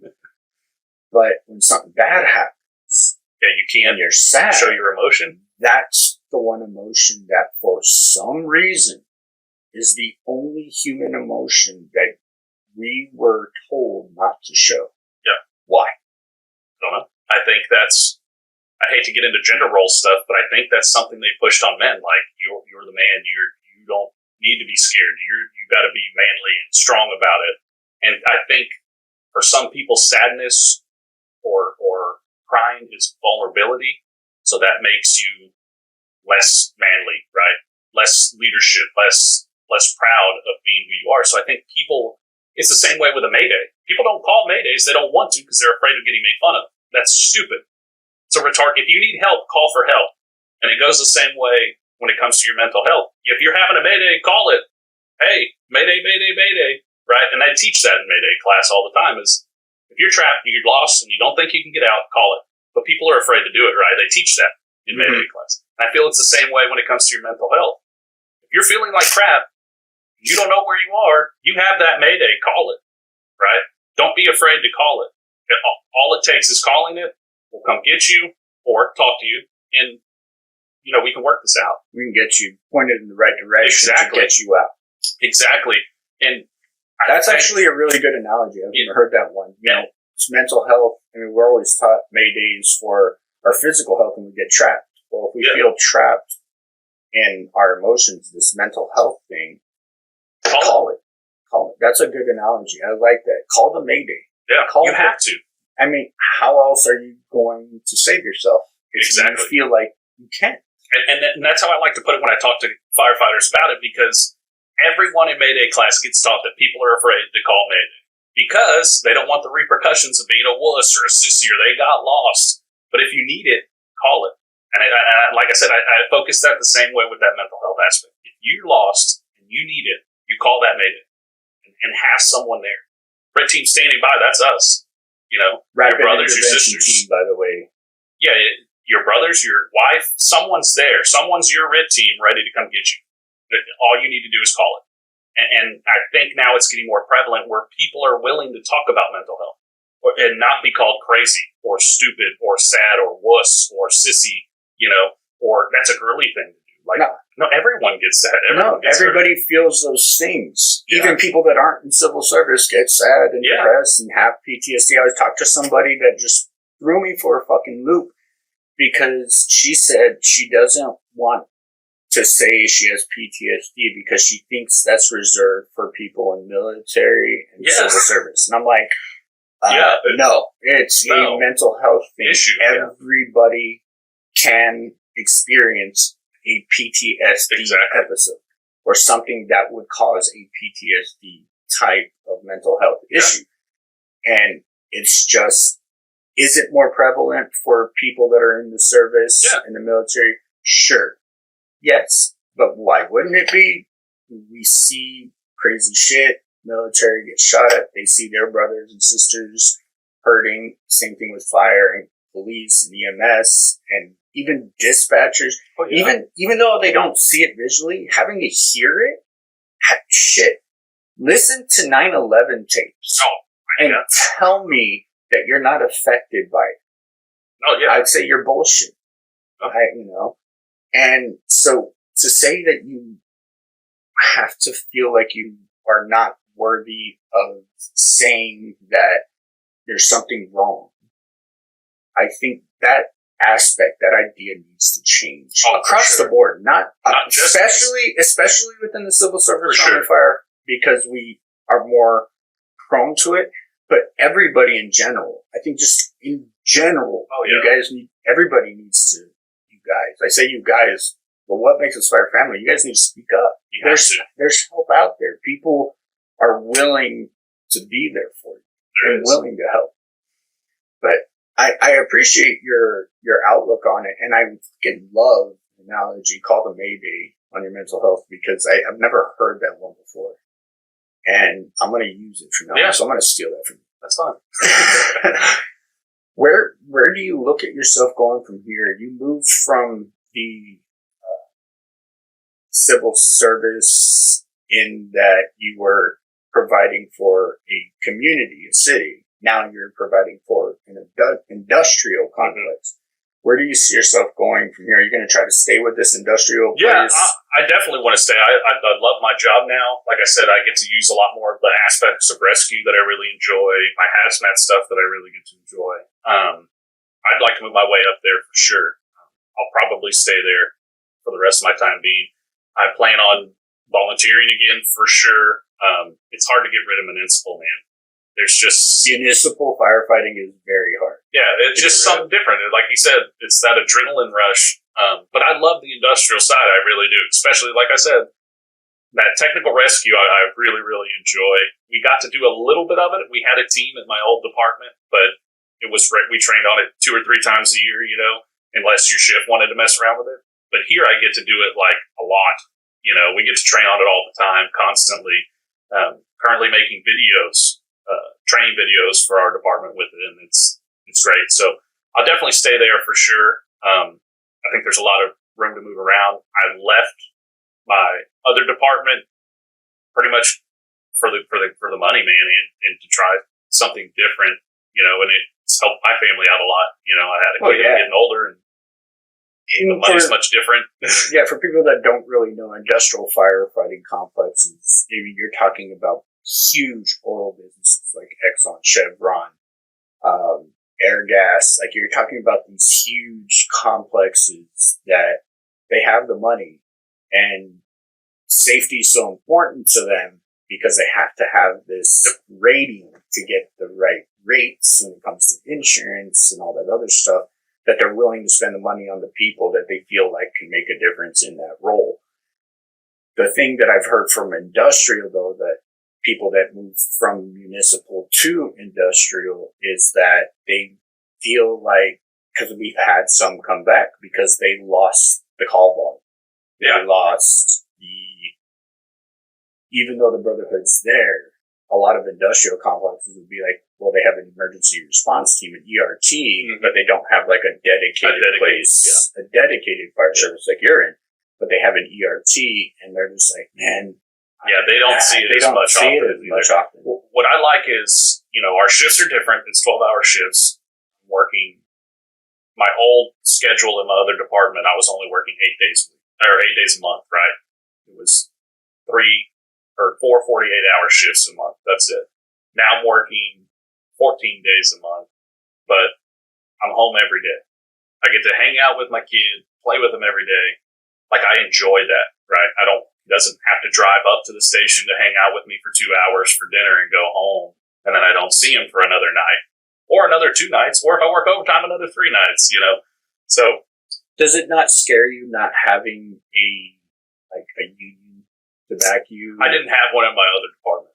Okay. Like I said, my other department was a contracted company or a contracted fire department that was working for an ESD. It was still a 501c3, so it was a volunteer department. It wasn't a commission department.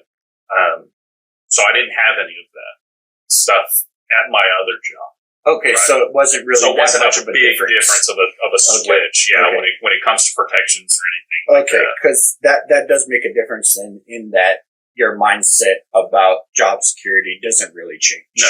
Whereas somebody coming from a municipal department that does have a union, exactly, we have a backing. Yes. In case something comes up, they can't just fire us for any reason. Yeah. There's laws and procedures that need to be followed. And don't get me wrong, that's scary. And it was a scary concept at my other job too, for sure. But that's a plus that you get for being in a union or a civil service department is you have that backing to where you are secure. And I know there's a bunch of people out there firemen that don't like unions, but I don't understand why. To me, if you have collective bargaining, well, I think and all these things, it's like, I think that's because we live in a predominantly red state. Yeah, that's fair. However, I'm of the mindset that unions are good, but they can become a problem. Yeah, but that's with a lot of things. That's with a lot of things, but I've noticed unions in general. It's your pros versus cons, right? Sometimes they ask for too much, or they're just unwavering on what they're willing to give up and not give up. And it's like, if you have a collective bargaining, you got to be able to give and take. Oh yeah, for sure.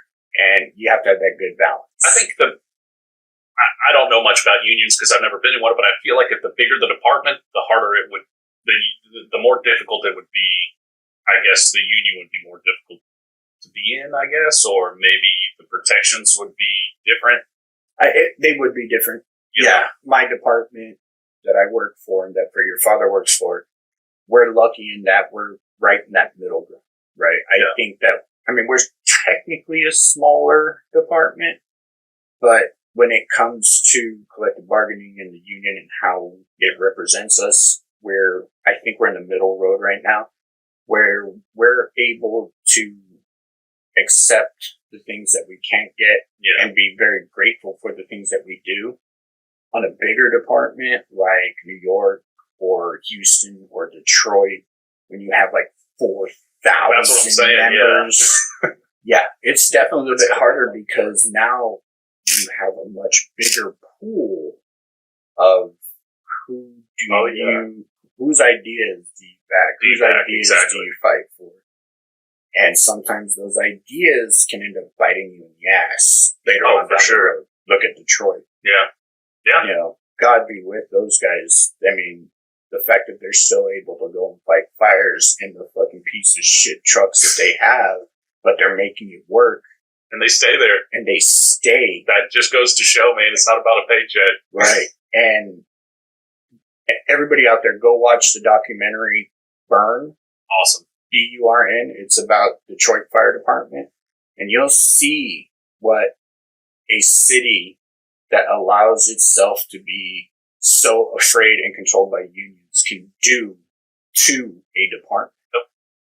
So, and Detroit, they're willing to give up a shit ton just so they can be firemen. Yeah. So, for all other departments out there that are bitching and complaining about their unions not giving them enough, man, be grateful. Trust me, be fucking grateful. It could be a lot worse. Where do you find yourself going after the fire department? Once you are done, because you moved to industrial, you're going to retire. That's your plan, is to retire from there. What do you want to do after that? Are you going to want to stay involved? Are you going to want to maybe continue volunteering? Or are you just going to be like, fuck it, I'm retired, time to smoke a doobie down on the beach in Mexico and drink some beers and tequila? I've heard both. I think I probably want to stay in it. I really like training people. I like talking to people. Like I said, my prior department was smaller. I moved up really quick to a district captain, which is pretty much the equivalent of a battalion chief.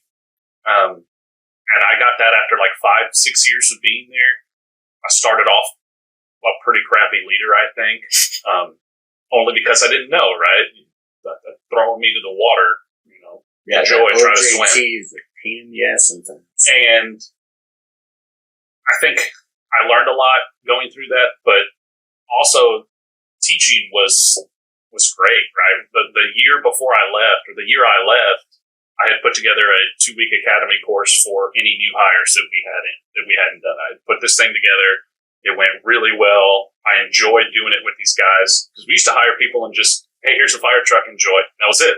Well, welcome, So this, I think, helped out a lot. I took a lot of thoughts and ideas from the guys that previously got hired. Like, hey, what did you like? What didn't you like when you got hired? Okay, these are the things. Hey, what did you like? And I went through about 3 or 4 years of people.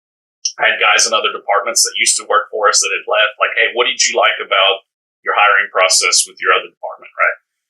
And the big fire service thing is make the department better when you leave it than it was when you found it. And I think I did that with this department. And this year they did it again, which has made me super happy. A guy got in, took the position, called me, asked for some direction, gave it to him, and they did it. And that made me happy. Yeah, I'm no longer with the department, but you're still making a difference. Exactly. And it's like, awesome. You guys keep that up. Try this next time if you want to make it any better.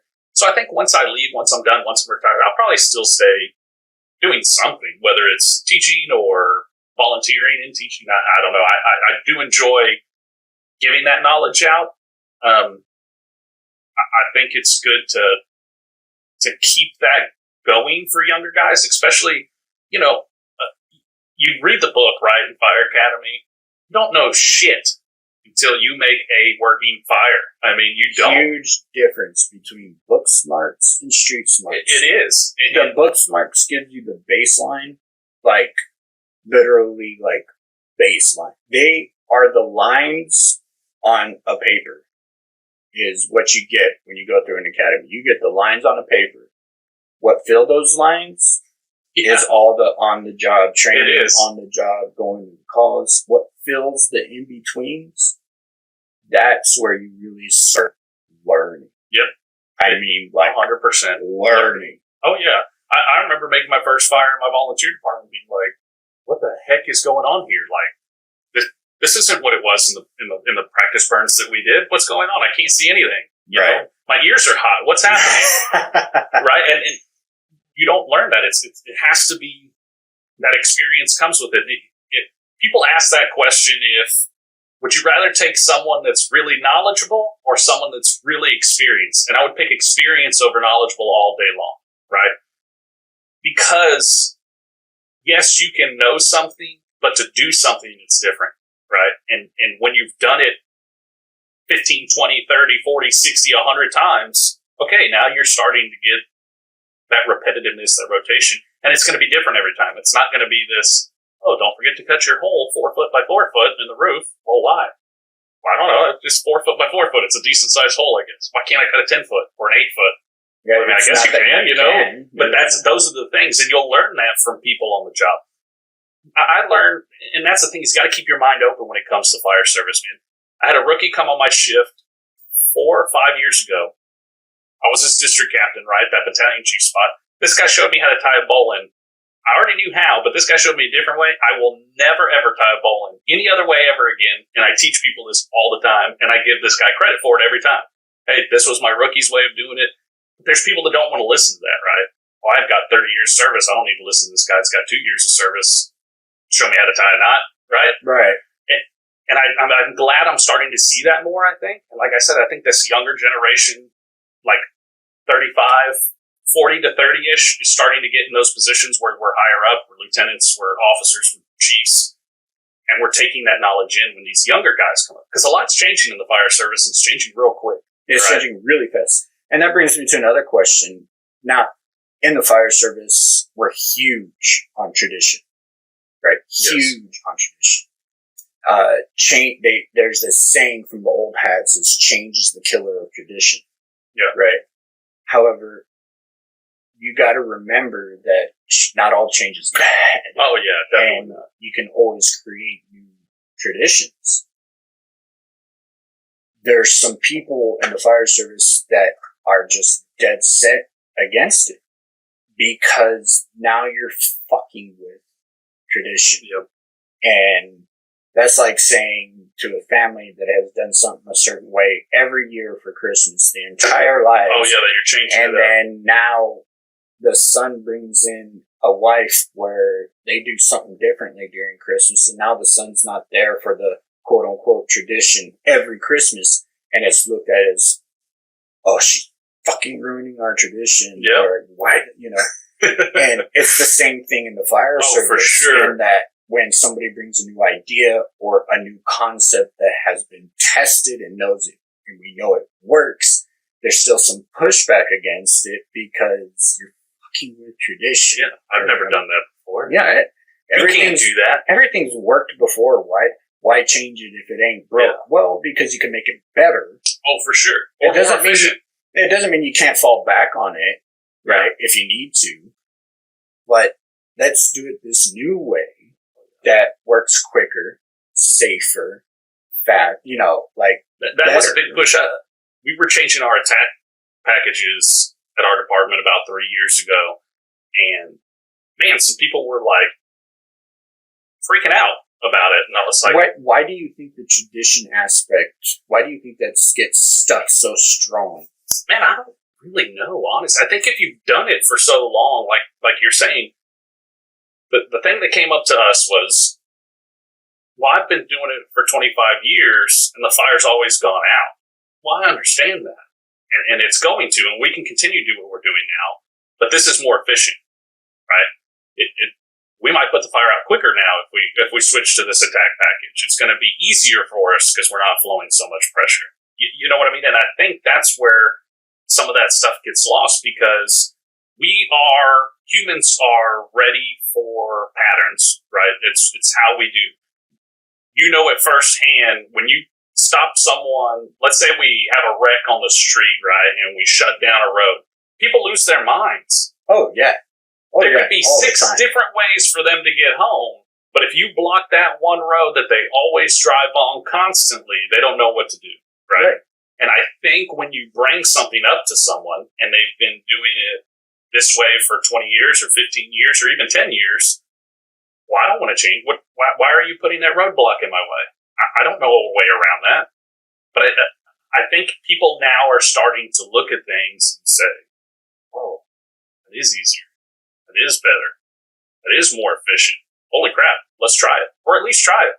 I've watched so many videos, and the guys used to make fun of me all the time because I watch videos, read magazines constantly on fire service stuff, and I try things.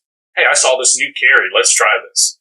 Man, I wrote a guy an email one time. It was like, bro, that was the worst carry I've ever seen anyone attempt to do. Like, that didn't work at all. I don't even know how y'all filmed this video because we tried it with big guys and little guys, and it was horrible, right? It was terrible, and he didn't write back to me, but Well, yeah, you just I was dogged going to on let him know, his- like, hey, this didn't work well, right? Right. But you can talk to other people from other departments, and that's part of that brotherhood.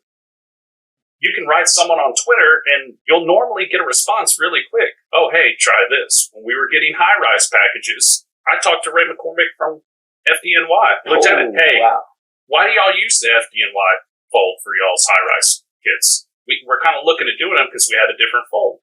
Oh, this is why. Check this video out. Okay, cool. We did it. We loved it.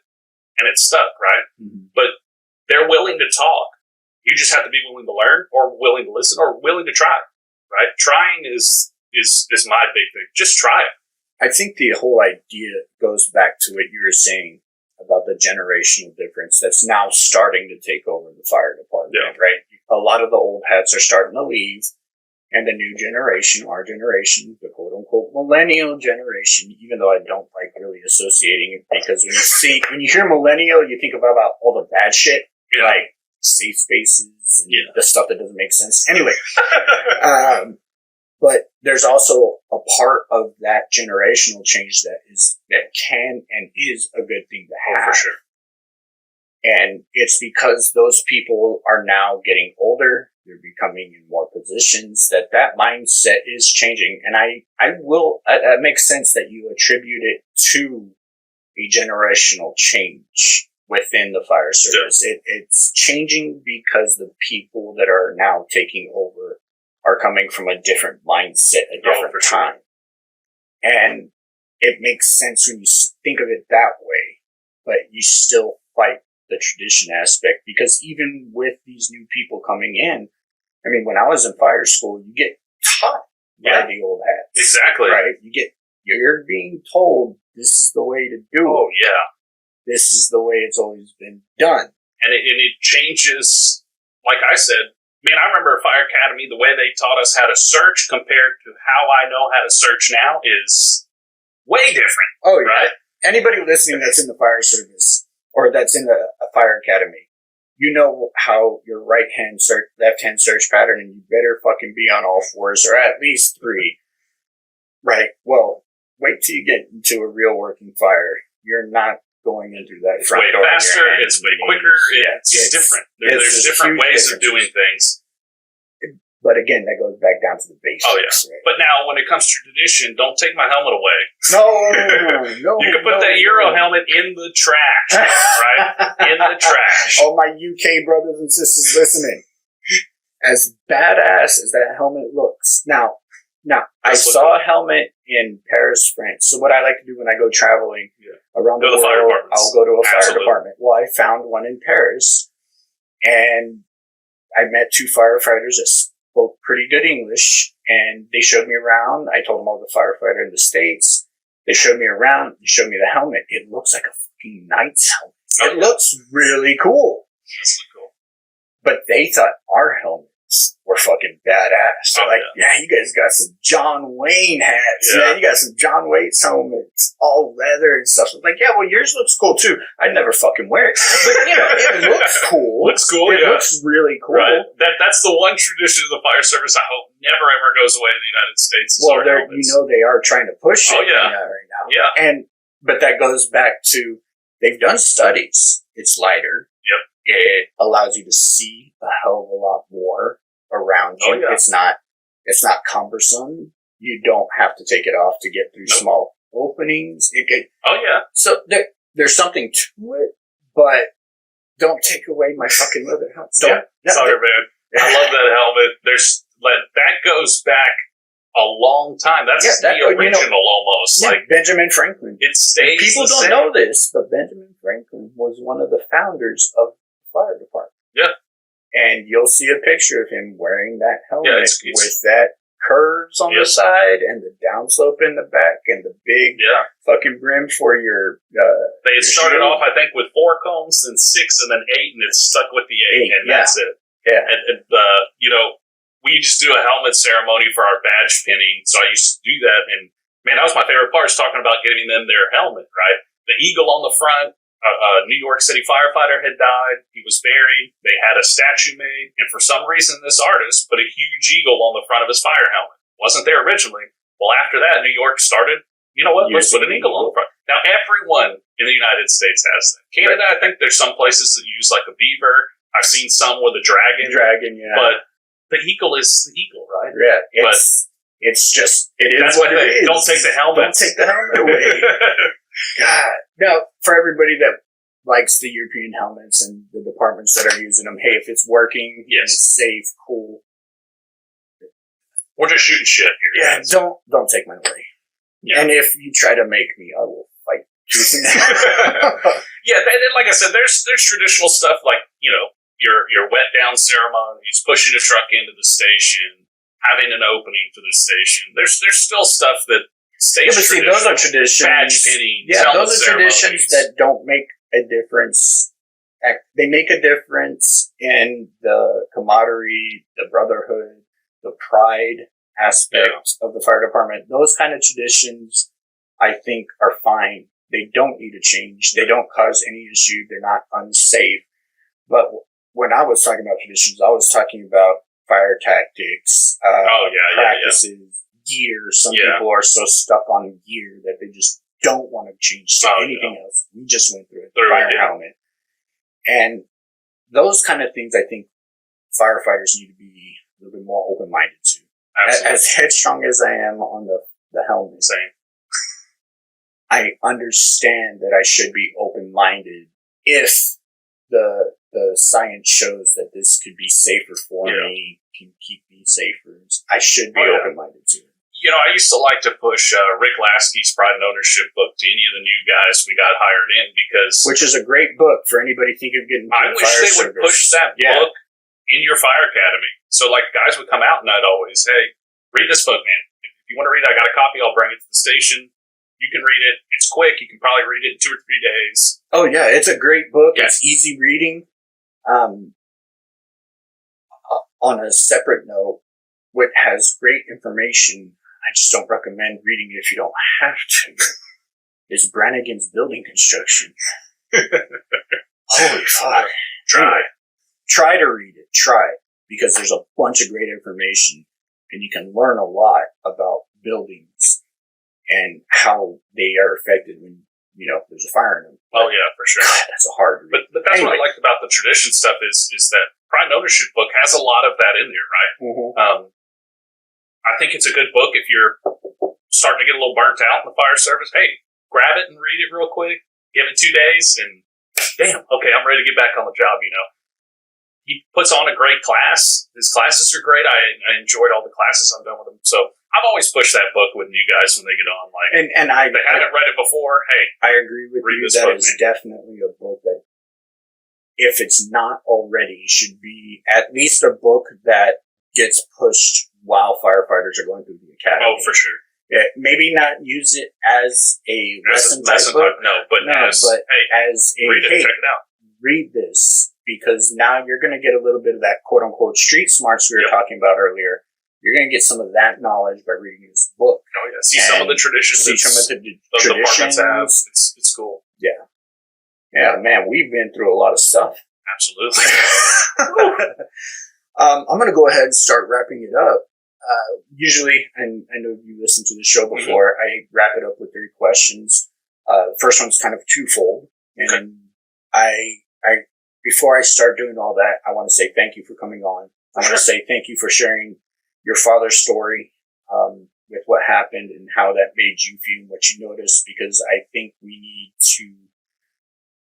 to be aware that when the shit hits the fan and something bad does happen, that we need, everybody that's involved in that person's life needs to know that, if they need to stay quiet, let them stay quiet, but don't let them only be quiet. Yeah. You need to be involved. Don't push, but poke. Be like, hey, you ready to talk about this? Hey, you ready to talk about this? But I appreciate you being open. I appreciate your insight on what we've talked about. We've definitely stayed fire related a lot on this conversation, which I think this is actually the most fire related we've stayed on in any of my episodes. So I think this is going to do really well, especially with civil service. But I also think it's going to do well with the general public, because it's going to allow them to kind of understand where our mindset is at as where it comes from, what we're doing. Yeah. even though we can't really explain to you why we do the job. It's that feeling like we're going to throw up here in the queue, feeling that we just are constantly getting every time that tone hits, whether it be for a BS call or not. When we hear that tone hit, feeling rushes up in us again. Here we go. Let's do this. Yeah, you get pumped, man. Yeah, but I want to say thank you for being completely open and giving me your honest opinion. Oh yeah, for sure, man. My first question is, if Mr. Zach had the podcast, you're the host, but you're interviewing Mr. Zach, the firefighter. Mm-hmm. What's the one question you would have asked him, or piece of information you would have liked him to share that I may have not touched on? Man, I don't know. I think we kind of went through it all. My big thing is just, if you're in the fire service now, or even not in it, pay attention to these guys, ask the questions, poke them with the stick. If you're in the fire service and you got new guys, rookies, let them know it's okay that you're there. Like we said earlier, you're the RIT team. I got you, man. If you need to call that Mayday, I'm here. You're talking about mental health. Mental health wise, yes, sir. But other than that, no. You asked a lot of questions. We got pretty deep into that. Yeah. Well, I appreciate you reiterating that, because I really do think that is one of the issues that is changing, but still is an issue, and that we need to let all our brothers and sisters know that are in the civil service that it is okay to not be okay in this job sometimes. Absolutely. And I really honestly believe we are human beings first, we're normal human beings first, just like everybody else in the world, doing an abnormal job. And we just chose to do it. Yeah. It doesn't mean that when we see those things, it's not going to affect us any different. Oh, yeah. Because it is. We're human beings first. We have emotions. We have feelings. We have ideas. We have our morals. We have an idea of what it's supposed to be like. And then when the shit hits the fan and it challenges all those things, it can put us in a dark place. And it's okay to admit that and talk about that, because you need to. You need to understand why you're having these ideas and emotions and conflictions when those things happen. Call the fucking Mayday. It's there. Yep. Call the Mayday. Your brothers and sisters are there. And I thank you for bringing that up again, because I want to let people know that are in the civil service, and if you are a fire department that does or is union, if you need help, go to the IAFF website, click on the Center of Excellence, give them a call. It's 100% confidential. You'll talk to what they call an intake, or somebody that takes in the people. But they're not counselors by any means. They're not going to give you any medical advice or anything like that, but they're there to help. They're there to start pushing you in the right direction. And if going to the Center of Excellence isn't the route or that you either can do or it just doesn't work for that time period, I promise you they're going to be there to help you find a route, either with your union president or with your chief, and it will stay completely confidential, but at least start talking about it, because when you start talking about it, it puts you on the right track to getting better. Yeah. And I'm saying that as somebody that has utilized it. Yeah. I have utilized it and it helped. So I'm not pointing you in any direction where I haven't done it before myself. Awesome. I know it helps. So that call, that click, that reading, that's your call for the Mayday. Do it. You need it, do it. Don't be afraid. Reach out. Start talking. And that goes for the old hats, the new hats, and for everybody in between. Mental health in our service, in our line of work, in our lives, our mental health is dependent upon us first, and us first only. Oh, yeah. And then your brothers and sisters' lives. That's a problem. It truly is a problem. I hate to have to say that, but I mean, it is a problem in our service that this happens quite often. It happens a lot. It is. And, if you're PD and you're listening to this, and those guys have it just a little bit worse numbers wise when it comes to, in military, 22 a day is way too much, take a step, reach out. I promise, let me rephrase it. I don't want to say a promise because I can't promise anybody I can't promise a certain person any certain thing. Yeah. But what I can say is that for me and for a lot of others, starting to talk about it was the first step to making them better. And the numbers don't lie. The numbers say 42% of men that don't talk about their problems. We're going to get a little deep. About 70 to 80% of people, human beings that commit suicide, 70 to 80% of them are men.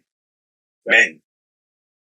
Of those people, only 41, 42% of men felt like they could actually talk about it. Yeah, that's a problem. That's a problem. And that's not to say that the females in the fire service don't have that issue. It's just a little bit more prevalent in a male-dominated service. But anybody, male or female, get out there, talk to someone. Now we're going to go to the second. Now the second question. Yeah. Do you have any questions for me? Is there anything you want to know? I'm going to be open and honest. If I can't answer, I'm going to tell you, sorry, can't answer, fuck off. But, is there anything you want to know about me? Any ideas? I don't know. I've asked a lot of questions on your live stuff, so you've answered some of my questions on there. I don't know. But remember, the guests might have not all heard. That's true. I don't know. I'm trying to think of something good here. Uh-oh. I should have wrote something, right? The idea is to not let you know. Yeah, right. Okay. I don't know. Let's keep it fire related. Okay. You ever had a close call that kind of scared you a bit? Yes. Yeah. And it was a close call because in my head, it was a really close call.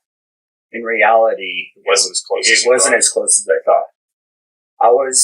We had a kitchen fire, structure fire, hit the kitchen, and my crew was tasked for getting up into the attic of a one-story structure, getting into the attic and checking for extension in the attic.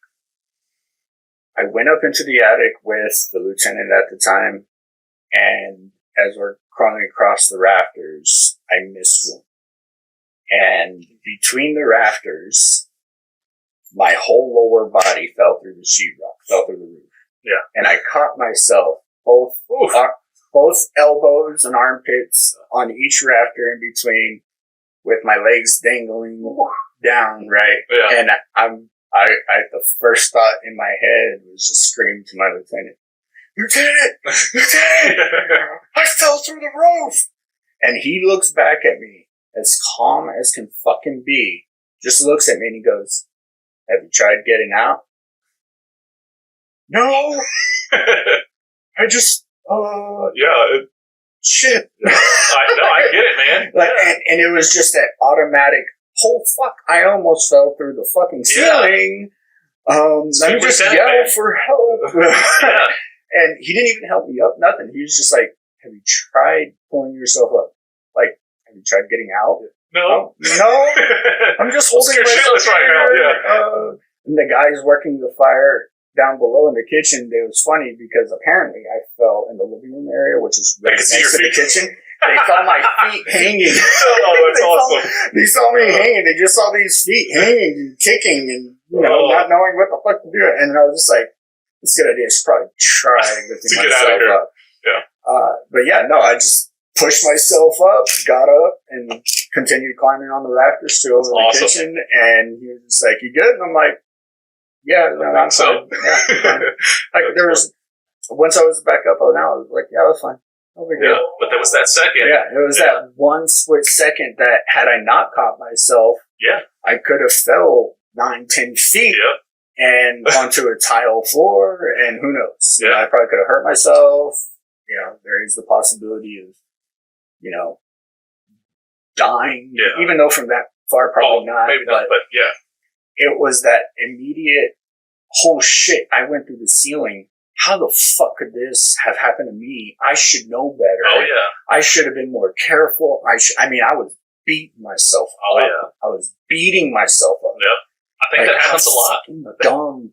Where are you? I think every firefighter's been in that situation where at the time you thought this is it, life-threatening, scary, and then you get out of it like, damn, what was I thinking, man? I had to calm myself down, before I get out of there. But then you beat yourself up out of it. Like, why did I freak out? I shouldn't have freaked out, But like you said earlier, it's hard to. Yeah.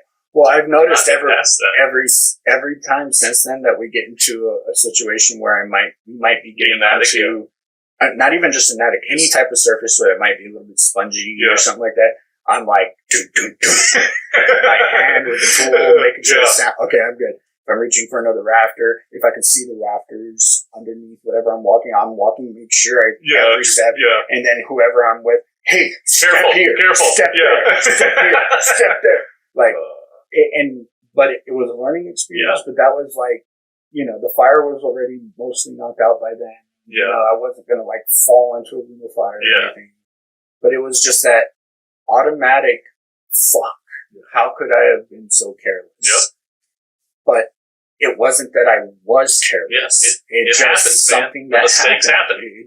It happened. It's like we talked about earlier. Sometimes, the shit happens that we no don't matter expect. No matter what and how careful you are, even though you're reaching for every rafter, sometimes you'll just slip. Yeah. And it happens. It's no big deal. Well, as long as everything turns out okay, no big deal. Yeah. But that would be my oh shit moment. There's been other times where we're in situations that I would look back on and go, oh damn, that could have been a lot worse. Yeah. But at the time it wasn't. You weren't thinking about it. Yeah.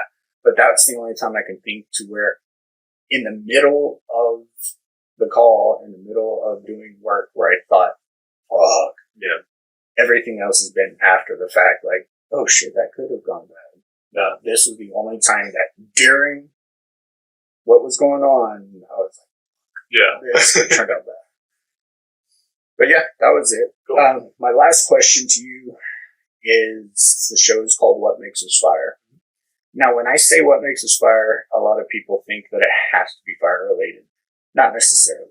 I think of it more of what makes us like a civil service. What makes a person make the choice to make a sacrifice of themselves, whether it be mentally, physically, whatever, livelihood. What is it that drives them to be that? Well, I think it's a lot of it, at least from my perspective, was seeing the brotherhood after what my dad went through. How they all came together, how they talked to each other. I'd seen it before, but didn't put it all together until that happened, which is it's a sad thing, but it was good for me, right? I got to see them come together. I got to see them. I think they all still go and eat dinner and meet up and go to the gravesite, every year since then. And that's a good thing, And I think it was that. It was helping my community I lived in when I started to volunteer. It's knowing that people trust you, I guess. It's people put more trust in firefighters than anyone. And we were talking about Rick Lasky earlier, and he said that people will hand you their baby, their child. They won't even do that for doctors. They'll look up doctors for days, but you show up to someone's house and they will hand you their child to you in your arms, and you should be ready to do what's got to be done. I've had plenty of arguments in the firehouse of, don't run on a fire scene. Oh no, if my house is on fire and my kid is trapped in a bedroom and I see a fireman walking, I am going to beat the shit out of you. Take your fucking gear, and I'm going to go in through that window and I'm going to get my fucking kid. I like the saying of, be the fireman you want responding to your emergency, right? Exactly. If it's your child in there, be the firefighter that you want to come rescue your kid, right? And I think that's a really good motivational kind of saying for someone is If it's your life on the line, or your kid's life, or your wife's life, be the firefighter, that you want to show up to that call. And I think putting that in perspective as me is getting into this, is what makes us that is we're willing to do that. We're willing to put our lives on the line for someone we completely don't know. It could be a total POS, dude.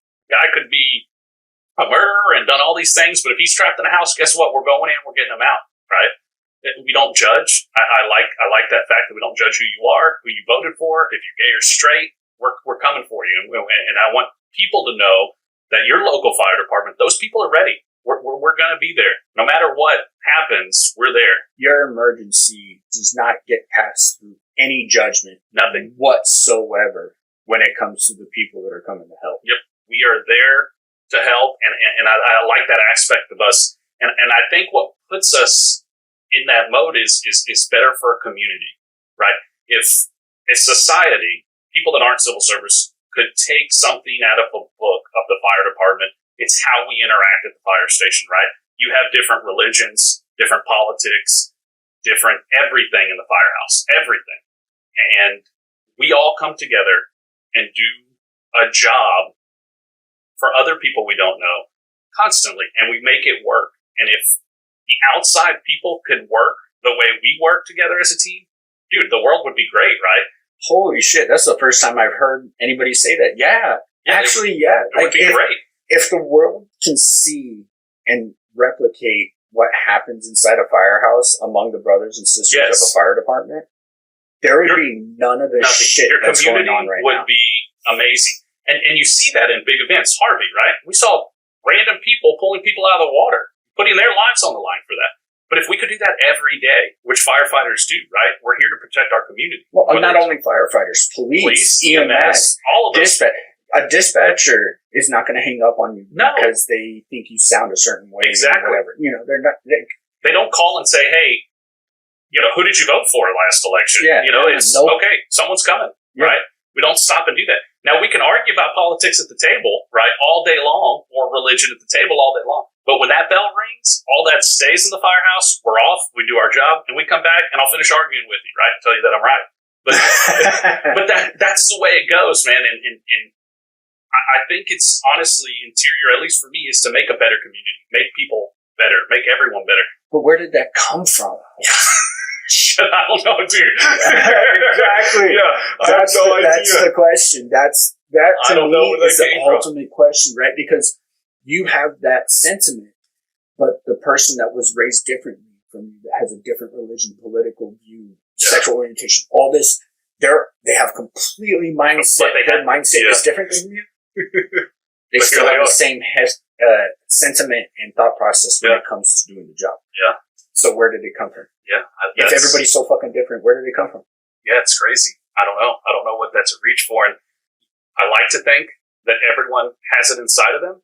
I think the fire service proves that everybody has it inside of them. Again, like I said, Harvey, 9/11, when you see these huge events, dude, normal, don't get me wrong, 343 firefighters is sad. Absolutely the most horrific thing ever. Man, there was another 2,000 people that were heroes that day, too, that were grabbing people and carrying them downstairs that they didn't even know. Mm-hmm. I didn't care who you are, what happened, but I'm getting you out of here, right? And like I said, if we could take that sentiment of what we have in the fire station and give it to the entire community, man, we could be helping each other out every day, right? Right. Exactly. But we aren't as polarized as, I guess, the outside. You know what I mean? And if we could get rid of that polarization, man, we stay polarized in the firehouse. What a fucking nation and world we can be. Oh my goodness, dude. If the general public can replicate what the fire service is. And I'm not saying we live happy-dappy, man. I've been in some drawn-out, screaming fights about politics and religions. There's plenty of people... What dog food to feed my dogs, but... there's plenty of people within the fire service that we will argue tooth and nail. Yeah. And if it wasn't for being on shift, I probably would have had a scrap with, if we were off duty. But, like you said, as soon as that bell hits, if that guy's going to die inside that fire, I'm dying with him. Yeah. Yep. Period. Yep. End of story. No questions asked. I think it's a longing for a better community, a better world. Maybe that's too deep or hippie of me. Yeah, but I've got that nickname a lot. everybody in the fire service, I think, is really for that. Yeah, it is. It's our community standard, at least the fire department's community standard of treating everybody the same, doing the same job, making not only your department better than when you found it, but your community better than when you found it. You know, get out there, PR if you're a fire department, show people who you are, let them learn about it, show them your trucks, explain it to them, let them know what they're paying for. You know, they pay you. Exactly. Their kids stuck in a room. Get out there, do your damn job, run if you have to. Yeah. You know, and we were told that in the fires, in the academy. Every call you go to, you treat it like it's your house that's on fire. You treat it like it's your grandma that's having a seizure. You treat it like it's your father who's having a heart attack. Yep. You treat it. You don't know what people go through, man. Yeah, the community is your family in the fire service. They're your family. It is. Well, Zach, man, shit. We've been going on for almost 2 hours and 10 minutes. Yeah. I know we can keep going. Oh, we'd go for another 2 hours. Yeah, we could. I'm not going to. No, I'm going to have you come back on. Yeah, and I think next time you come on, we're going to dive into your cooking and what you got going on. What you got going on with you and your family. I know I said I wanted to dive into it, but fuck, we just had a really good conversation about the fire service in general. So, where can people find you? Where can they follow you on? So right now, I just have my regular Facebook page, Zach Lopez. You go to my Facebook page, find me on there. He's the guy wearing the Irish-looking hat and the badass mustache. My Instagram for our food stuff is Grubbin, Grub, and a capital N on Instagram. We're soon to put out a YouTube page and a Facebook page. Do you know what the YouTube page is going to be called? Not yet. Okay. So we're going to figure that out soon. If you get it to me before this airs, I'll put it in. Yeah, that sounds good. We're trying to work on that this week. We're actually probably do a live unboxing of one of our Japan crates tonight. So awesome. So guys, on Facebook, what page do you usually go live on? So I go live on my page, but I do share it on the Bay Area and Houston Critics page, which is ran by my brother. Bay Area Houston Critics? Bay Area and Houston Food Critics page. Okay. It's a private group, but if you click on there, we'll add you. Cool. No big deal. So we'll do a live right after this on the What Makes Us Fire, and then we'll let people know to go follow you guys and watch that. What Makes Us Fire Family. This was Zach Lopez, firefighter extraordinaire with the badass mustache. We had great conversation. Zach, thank you again for sure, coming on. Enjoyed it. It's awesome. It was fucking awesome. We had great conversation. Really good. You have anything else? Nothing else, man. All right. Look at the camera. Wave. Say hi. Hey. Bye. See y'all later. All right. What Makes Fire Family? Y'all stay safe out there. Have fun. And remember, please, let's show some peace and love because we never know what somebody might be going through. And you just might be that change. Peace. All right, guys, that was Zach. I told you we were going to get into a lot of fire-related stuff. We both shared our opinions on the idea of the fire service and what it was like and what it means to be a firefighter in today's fire service and how it's changing the traditions and everything else. Please remember to go follow Zach on Instagram at Grubbin1, Grubn, the number 1 on Instagram. Also, I have a quick edit. The Facebook page is not the Bay Area and Houston Food Critics page. It's actually the Houston and Bay Area Food Critics page. So please go follow that on Facebook, the Houston and Bay Area Food Critics page. He'll let you jump on, even if you're not from the Houston or Bay Area here in Texas.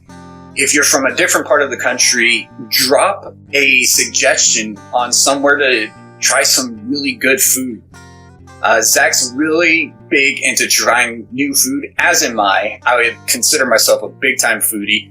And so if I'm ever in that area, I would love to try anything that you guys suggest. So please hop on that page, post, and, just interact. He's an awesome dude. And I really hope you guys learned something.